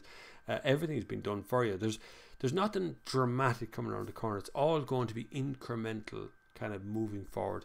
Tech will, as always, move on very fast, faster than most drivers are capable of. The amount of touchscreens in cars these days, and the amount of people who are stupid enough to press all the buttons on them and think that's a great thing to have with all these moving heating controls and all that stuff. It just isn't, lads. It really isn't. Anything that distracts my eye from looking out the window is the wrong thing to have in a car. So we need to go back to basics a little bit to go forward. I think we need to go back. I think you need to take some car designers and go, I tell you what to do, go drive a Citroen 2CV. Just see what it's like. Go and drive that thing. Go and drive an all MG midget or something. Get out of modern yokes trying to compete and try and figure out what made cars good in the first place is more important. In the future, the next big move will be just automated driving. I mean, totally zones of cities where ordinary drivers will not be allowed to drive because all the cars there are automated and they're all taxis and buses and stuff. There's one going to be trialled in a couple of weeks up in Dublin as well. I see they're sectioning off a bit of the land outside of Tree Arena, I think, and they're just going to drive this thing up and down. Boring. Get in and it buses you somewhere. No drivers involved. Wow. Give me something interesting to do, will you? Where's the self-flying cars or something? Cultural differences play a big part in limits on drink driving. France, for example, is fairly common to drink wine at lunchtime, etc., where the Irish save the space for after work. That's true, Andy. Yeah, you're dead on. We went over for a week's holiday, and I'm over in France quite regularly with international trips, and you regularly sit in a restaurant having your lunch, drinking fizzy water or something, and look over, the whole place is drinking a glass of wine with their lunch. It's just a glass of wine. It's probably not going to drive them over the limit anyway, and it's just one, and they know how to control it, and they go on. But Irish people go to get drunk, and that's a big problem for us. We go out, Irish people go out to get wasted. We don't go out to enjoy ourselves. We go out to do stupid stuff, and that also should be culturally unacceptable. New legislation in Northern Ireland passed by not enforced yet is random, set lower from 0.8 to 0.5 for car drivers, but 0.2 for professional drivers. We have a professional driver limit in Ireland as well. I'm not sure. I think I'm responsible for the professional driver limit. I'm not sure about that, but it's for taxi drivers really, and for truck drivers and things. VW has a video on the levels of autonomy that is gradually being implemented. That is going to continue gradually moving forward. But the good thing is we have some laws in Ireland that we need to stay as they are. The number one law is you must be in control of your vehicle at all times, which means that the onus is on the driver here in Ireland. So if you let go of the steering wheel because the car said you could and you crash, you're responsible. Volkswagen isn't. You are as the driver. So that will continue to happen and continue on the way it is as well. Paul says maybe there's a correlation between death accident stats in the UK and alcohol limit. Britons are one of the safest drivers in the world, so they can drink more. Don't think they're one of the safest drivers in the world, to be honest with you. If they are, it's because they're always stuck in traffic. Have you ever driven in England before? Go drive in England and tell me that you enjoy it, that you can actually enjoy driving around England. Because all that ever happens to me is I end up in traffic. stuck in traffic everywhere. All of the M motorway things, it's just like one long queue of traffic. It's just boring. Now, when you get over to the west side of the country, yeah, then it gets fun, but it does in Ireland too. It just always seems to be heavy traffic over there. So if they're the best drivers in the world because they're not driving very far. Means a soccer mom on the school run in her pajamas with her Kellogg's license is deemed safe to have 2.5 times more alcohol in her system than a taxi driver. 0.2 or all for nothing. I don't think a zero tolerance on alcohol is a good idea. I think you should be allowed some, but I think you should be allowed the bare minimum. So 1 drink, that's it. If you're caught over the limit, the fine of 50 grand comes in, and that's it. You know, if you make the penalty for breaking the law gigantic, you will get compliance. That's how it works. And the penalty isn't losing your license. The penalty should be immediately a gigantic fine and like 6 points in your penalty, because you're going to not only pay a fine, you're going to pay higher insurance. You'll be restricted on what car you can drive. There'll be all kinds of things behind it. And then getting a second fine will absolutely break you. So there's no point in doing that. So I think lowering it, everybody should be at 0.2 or 0.3. But thereafter, I think it should be okay. Ice Wallow says, hi, how are you? I think that autonomous driving for commuting, it will be fine. But if you want to Miata to chuck down the back roads and actually enjoy driving, that is a good point. But I think what's really going to happen is eventually you're going to require a special license to drive your Mazda Miata or your Mazda MX-5. I think you'll actually require special insurance to do it as well. I think as we get more and more automated driving, there'll be less and less places for normal drivers to drive because everybody will be in automated cars at that point. So it's kind of weird, but it's coming. It'll be 50 years, I think, from now when it actually arrives. But I think automated driving is probably still maybe a decade away. In Ireland anyway, at least. I think maybe another decade and we'll be getting there, just about there. But I think some other countries will do a little bit better. I think we'll find America will change the law about the Tesla thing, because at the moment some of the Tesla guys do drive a lot. I saw a Casey Neistat video a couple of days ago. He sat there, he was talking to the camera with his 2 arms folded like that, and the car was cruising along the road 50, 60, 70, 80 miles per hour. They got weird speed limits in America. And I think that is just downright stupid. I think stupid is probably the best word for it. If anything happens to that car, you're dead. If anything happens, a blowout, a small puncture, an instant deflation. Have you ever seen a car, a tyre delaminate on the road? That's where the thread just comes away from the rest of the tyre and it just obliterates the car's handling completely. And your hands are folded, arms are folded, and you just let the car do this thing? Are you mad? Anyway, that's just me. I think you should be driving, or at least taking part in some of the driving. So half of the active cruise control is brilliant. I don't know if the full car doing its own thing is just not my cup of tea at the moment. Yeah, that's the active cruise control that beeps at you if you let go of the steering wheel, or you don't seem to be interacting with it at the time. Even if you're holding on to it just gently, it'll eventually beep at you or remind you should still be holding on. But Tesla doesn't. The Tesla America doesn't. The Tesla in Ireland and England does though. Are British motorways overloaded? Yes. Yes, in my experience, yes. Any motorway I've ever been on in Britain has always had a giant amount of traffic on it, no matter what the motorway was, no matter where it was. I was in Manchester, Birmingham, London. We've done bits down in Wales, Liverpool, places like that, and every one of the roads are packed full of cars. 65 or 68 million people in the UK these days, and near makes no difference that amount of cars as well. So it's not that big of an island that it can withstand that sort of stuff. New legislation in Northern Ireland also removes mandatory driving ban for those convicted. What? Oh yeah, removes the mandatory driving ban. See, I'm not always in favour of the driving ban because there's no room for negotiation. There's no room to learn there. There's no room for redemption. You're just going, you're banned. You can't do it anymore, and that's the end of it. There's no way back. You're no good anymore. That's like just instantly sending someone to jail for small things. It just doesn't help. It's not helping. You're not giving anybody a chance. You need to have big fines, boring programs that people must attend that are like 2 nights a week for 6 weeks on about how drink driving you know, it's a boring course, but you have to take it. They're more appropriate stuff than just kind of banning people off the road. Scotland is an amazing place to drive. Country roads, avoid the central belt motorways between Edinburgh and Glasgow, very dull. Yeah, no, pretty much any small place like that is like that. Scotland is like that. West of Ireland is like that as well. You just avoid the kind of smaller roads you get there as well. Later on in the year, I'll go down and be doing, there's a gap down in Cork. I'm hoping to get the Mazda MX-5 and go down there and show you that Romania and West of Ireland is very similar. I agree, high alcohol limit, but higher fines to exceeding. Yeah, the more alcohol should be, the fine should go through the roof. There is a point, of course, where you're drunk and you should be banned. That's the end of it. But if you're like drunk. What do you think of the F20 BMW engine? Depends what you mean. What do I think of it? Do I think it's reliable? Do I think it's fuel efficient or whatever it is? It's got all the good mix. All those engines are going in the right direction. Just there's something a little bit dull about the whole lot of them now. All of the engines right now are all a little bit dull, as they've been tuned for fuel economy. They've been tuned to beat the WLTP system. They're being tuned to beat things, and that kind of, you get into it going, why does this feel like it's going backwards? Some of them are really good. Just depends. I think currently right now, the big old Audi engines that they put into the RS models are the best engine you can buy.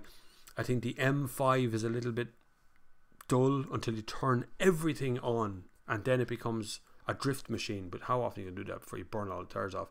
And Mercedes are doing nothing interesting in the kind of AMG section of stuff at the moment, but we'll see. Russ says self-driving cars should never be allowed. There's a place for self-driving cars, but we need to keep, as drivers, as people, we need to understand that we do a pretty good job already. So, you know, there's an element of, it's always about the safety. Be much safer when they're all self-driving cars. Be much safer. Put the yellow jacket on and be safer. Put a helmet on while you're driving, it's safer. You know, there's an element of the safe thing always being part of it. And I actually think that we're creating very soft human beings that won't take any chances anymore. And the reason we know where everything is in the world, the reason we went to the moon, the reason we're going to Mars, is because we have adventurers among you, people who don't mind, they take the risks of being hurt. We have never been at a safer point in our entire life of existence. We've never lived in safer countries. We've never had a safer Europe. And yet, sometimes you crave for a bit of adventure, which I think is why I loved a little bit of Romania. It felt more adventurous, a little bit more unhinged, a little bit more kind of, it'll be fine. Like I showed you at the end of the video, if you watch the Romanian video of the MX-5, at the very end of it, I show you this ramp for disabled ramp for wheelchairs. It's like a rocket ramp. You could go down it on a BMX and build up enough speed to do a ramp on the far side. Brilliant ramp, but obviously built just to get by a rule somewhere. Someone says, oh, you have to have a disabled ramp for access there. And so they built a bloody ramp that there's no way you could go down in a wheelchair, you die. But it's there. And so I think there's an element that we should allow self-driving, but we need to control how it happens and how it's staged. We do, not government. We do. Lane discipline on GB motorway networks plays a massive part in congestion. I used to drive across Europe and hitting England, more lanes, less cars, but more congestion. Infuriating. That's correct. Generally speaking, when you see lane discipline, I would say Germans tend to be very, not just efficient, but they're very obedient. So they do what they're supposed to do. They do what the rule says they do. So, and that's brilliant. That's how they come across as being very efficient. That's how the motorways, even though the motorways are fairly big and there's millions of people passing through it, and you see this wall of trucks down your right hand side as you're driving on the motorways, and it just moves on. It very rarely stops, very rarely, and that's because they obey the laws and the rules and the regulations to get things done. And we in this part of the world don't tend to. We see laws as a kind of that's only in certain situations. Adaptive cruise is the best. It is. That's what I think as well. I think we've come far enough at the moment for active cruise control. I think adaptive cruise control is the way to do it. And you should never let go of the steering wheel, no matter what. You should be in control. Be aware the car is not infallible, and people around you are not infallible. You could get clipped by something around you, not hold on to the steering wheel, and the car has no control of what happens next. In the UK, part of the ban is a reduction for attending AA, which is reported back to court. That's pretty good. I wouldn't say that you should reduce the ban. I think you have to attend the thing. It all becomes just one rule. That's it. Hi Bob, it's not. It's got so bad in the UK. I only drive on motorways overnight in the UK now. How sad is that? You see, that's what I'm talking about. That's exactly, Clive. You have the exact thing I'm talking about, which is the UK is full of really good drivers, and they always go on about how good the roads are. And you have the most amount of car magazines in the world, the most amount of retweeting journalists that I've ever seen in my entire life. People who have no opinion whatsoever, and yet you've nowhere to bloody drive. It just all seem to sit on motorways all day. Every time I go to the UK, I end up stuck in traffic. And it's the only European country I go to where I end up stuck in traffic, apart from Paris. Paris is dreadful. Last time I was in Paris, it got so bad I took a, what do you call him? You know when you hit the thing? Comes to me in a minute now. An Uber. A motorbike Uber is what I took last time I was there. This guy came up on a motorbike, hopped on the back of it, and he went zing, zing, zing, zing, zing through the traffic to the airport. It was brilliant. God almighty, I would have paid the guy twice. It was great. AI needs to come much further before we can fully trust it. Also, humans seem to have no idea what safe braking distances. The adaptive cruise control distance apparently is the gap to fit into. Generally, people have this idea that sitting behind you in traffic is a bad idea, and they believe if they drive closer to you that somehow that's going to speed you up. Somehow you're going to go, oh yeah, I'm driving very slow, aren't I? I'll speed up now that he's tailgating me. Or people don't realize that if I brake in my Audi RS with cross-drilled special pads, high-performance brakes, you and your 99 Nissan Almera is going to be able to stop at the same speed as me. For some reason that just doesn't translate into distance. So my biggest, outside of people talking on the phone, drink driving, is tailgating is the next part. Someone tailgate me just drives me insane. Actually, and I shouldn't really do this, it kind of slows me down. So when I see someone tailgate me, I actually slow down a little bit. I become really ultra cautious and do exactly the speed limit just to drive the person behind me insane. Especially if they get way too close or I feel very threatened by them, then it's a totally different ballgame. I slow down to let them by is what I'm trying to do, but I do it in a way that I know it's going to bug them. Maybe you shouldn't. I don't know. I don't really care either. Germans seem to have one of the most comprehensive driver training systems for the license acquisition in the world. A lot more than bimble about the town, a few manoeuvres is most get away with doing. That is correct. They have a giant, you have to do the Autobahn thing, you have to do the motorway part of it, you have to do all sorts of things. The Finns have to do a stage of a rally course. So you have to be basically a qualified rally driver to be able to drive in Finland. Having driven in Finland, I see why, because if you couldn't drive in snow, you're dead. It's as simple as that. You're dead. If you haven't taken any tests in snow and you don't know what you're doing, you're going to crash. Clive, England needs to expand the highways one by one lane. I think it will solve the problem. Won't really. By one lane just forces it all down to one lane eventually. So nah. There comes a point where you're better off not driving in England. What they really need to do is encourage more people onto public transport, lower the price of public transport. Prices of trains and buses and stuff in England are massively expensive. We have in Ireland they are too. They're too expensive here too, but it's not just England. We need to encourage more people onto bicycles, even onto motorbikes. That'll start freeing up the road. The problem is all of the jobs, like every country, most of the jobs in the UK, they exist in London, they exist in Manchester, Birmingham, big city centres, and the problem is people just can't get to them without driving because none of them live in those cities anymore. Too expensive. They've been driven out to Kent, they've been driven out to Dunsfold or somewhere out that direction where it's like an hour's commute in and out, and they're not going to do it on anything other than their car. And plus they're a driving nation. They like to drive. They used to be the world's biggest car manufacturers. Used to be England, not anymore, mind you, but it used to be England. Sean McCabe says, afternoon. Good man, Sean. Good to have you here. We're 1 hour and 48 minutes in, so you got another question you want to hit me with it fairly shortly, or you want to add to the conversation. It's always good. You can keep this channel moving by donating some money, which is always good. I hate to ask people for money, and I have to do it every single week, but it's a good reminder for you to hit this with some money. If you listen to this on a podcast, you can do it that way as well. BobFlav@thenextgear.com on PayPal. If you go to PayPal.com, my email address is BobFlav@thenextgear.com. If you have a question, I spend Tuesday morning answering questions. on my email that never get read out anywhere. I answered many questions as I can every Tuesday morning. There's hundreds at this stage, hundreds and hundreds and hundreds. So don't get upset if you only get 1 or 2 words back as an answer to a question. It's just, that's as fast as I have to go through the things. But it'd be great if you could donate something here. You can do it by super chat right here on YouTube. You can do it by PayPal, bobflav@thenextgear.com, or a link is in the description of this video. Or you can do it by Patreon, which is a bit of a drip feed. If there's a way you think you want to donate that I have not covered in some way or another, or you think you'll be able to do it in a bigger way, or you want to get into a commercial arrangement whereby I can give you some advertising space here on the YouTube channel and all the videos. We have about 300,000 people watching these videos a month, which is a giant amount. In actual fact, 16.7 million people have watched the videos in total. We're just about to pass 30,000 subscribers in this month. It'll probably happen this month. So it won't take very long to get that kind of thing up. So if you're interested and you're a business, you can get in touch with me directly and we'll discuss rates and what you want and what I want and how it works. If you're a car company, you can't do that. Car companies can't give money on this channel to get anything out of it.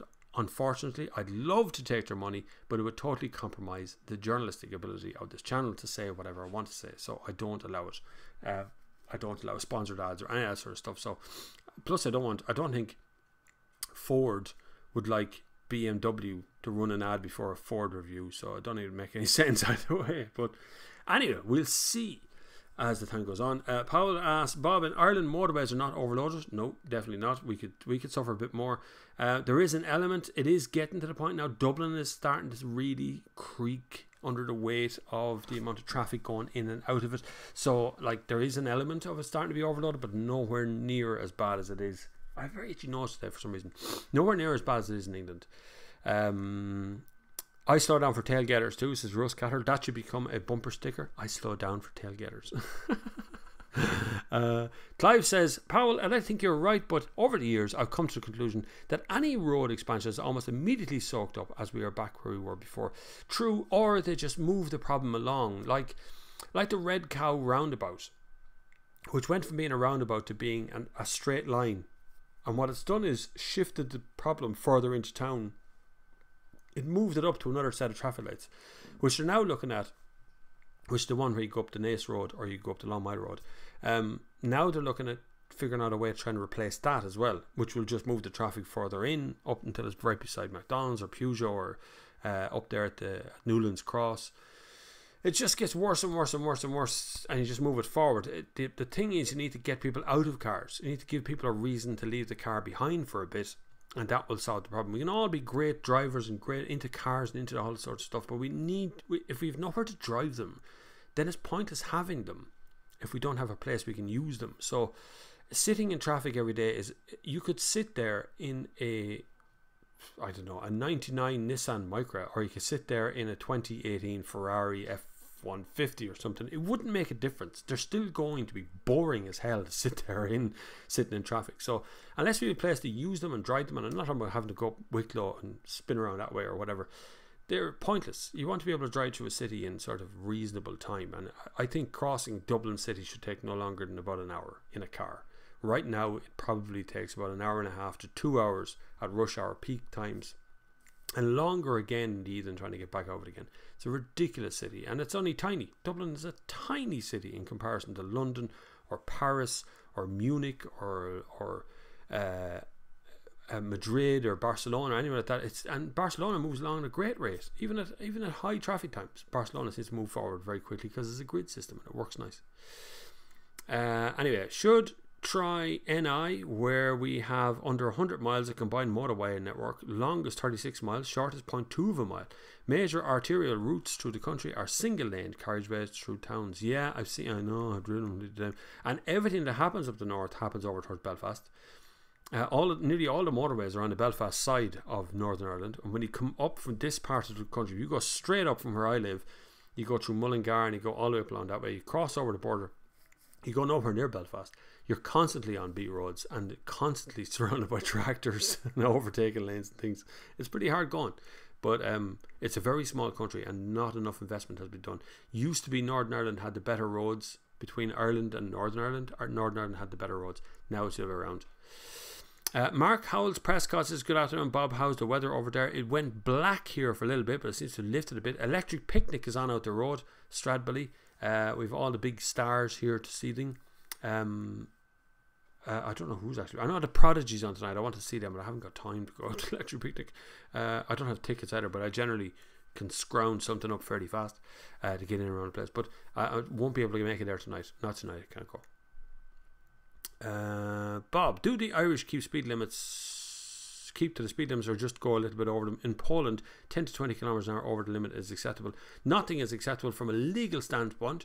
120 kilometers an hour is meant to be 120, but generally speaking, people go between 120 and 130. That's about the fastest. There'll be a few that will go 140, but you're really risking your license there. If you get caught, you're going to get done, for sure. So within about 10% of where the limit is kind of acceptable, but I wouldn't recommend you doing it over here.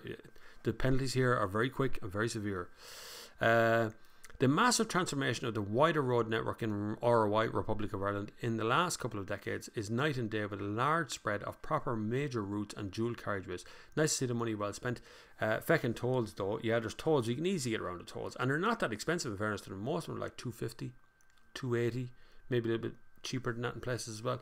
And there's not many of them, but I still don't agree with that. Tolls don't always work to keep traffic moving. You can easily get around most of the tolls. The big problem in ROI right now is we're not dealing with the northern part of the country, so there is no motorway network to Donegal, for instance. So if Brexit comes and you get a big wall between us and you guys, we've no motorway to get to Donegal, but there's no more motorway currently either. That's a big problem, is that Donegal is very largely cut off up there all on its own. I'd love to know why we have both tolls and road tax and massive tax on petrol, diesel and Andy. Because greed. There you go, greed. That is the only reason, because it's easier to give us multiple little bits of tax than to hit us all at once with one big tax. So to do is to tax you in little parts. But then the argument would be you don't have to use the toll roads if you don't want to. That's the argument of toll roads, is that unless you really want to use them or you're very lazy, you don't actually have to use them. I think what is the reason to buy a powerful car in the UK. They can only drive 70 miles per hour on motorways is overloaded, but try a little B road down on the Evo Triangle in a high powered car and you realise you'll never reach 70, but by God you're going to put a smile on your face when you're using all that torque. There is some driving roads, some brilliant ones. I drove a fantastic road very close to the Evo Triangle, I can't remember where it was now, but it's south of Liverpool, kind of in Wales, but only just over the border. Beautiful. God, it was such a good road. I had such good fun on that road. The government doesn't justify taxes. They don't bother. They just put them on. Everybody complains, then we all forget about it, just pay them. That's it. If everyone hadn't stopped smoking, tolls on the roads wouldn't be needed to bridge the taxation gap. Yeah, there's all kinds of good reasons why you toll a road. There's all kinds of bad reasons. We use all the bad reasons in Southern Ireland to do that. We tend to just put it on, leave it on. We've again given it over to a private company to run the toll bridges, but we've guaranteed that. So, okay, put it simply, if you say to a company, we guarantee that 10,000 people will pass through your toll bridge, or we'll pay you €10,000, and only 2,000 people turn up, then you have to pay the balance. So the government pays a gigantic amount of money out to the toll companies because people don't use the toll bridges in Ireland. The only profitable toll bridge in Ireland is a toll bridge that doesn't exist. It's on the M50. It doesn't actually exist. There's nowhere to stop. You just beep, it just charges you on the way through, and you have to pay it the next day. So those automated ones are the only actual profitable one. Everything else has never made a profit. None of them. Bob, don't you have the impression that some speed limits are pointless or at least too low? God almighty, they're all over Ireland. They're too low speed limits. I've seen roads with grass in the middle of it up the centre and an 80 km/h zone. So yeah, there's really stupidly low toll or speed limits. Even that section of the motorway, the N7 right now with the roadworks going on, 60 km/h is a little bit low and it's unadaptable. Even at night time at 60 km/h, it makes no sense to have it when there's no workers there, there's nothing else happening. It could easily be 80. The difference is negligible between the two speeds. So I think you know, adaptive cruise control or adaptive speed limits is much more sensible. And I don't mean average speed cameras. They're ridiculous, they're stupid, and they don't work most of the time. They just slow the whole traffic down. And we are just on 1 hour and 59 minutes of the broadcast of the Sunday service. Thank you very much for watching. It's delightful to have you here. Hopefully by now you have subscribed, if only for the Sunday service alone, for all of the car company or all the car reviews we put out every single week. Loads more to do. I have absolutely stacks of car reviews on my desktop to come up, so please hit the subscribe button. If you can support this channel in some way or another, if you can give over some money towards it, it'll be absolutely brilliant. It does keep, and it's very important, and I'm very appreciative of it, because YouTube is absolutely useless at giving us money these days.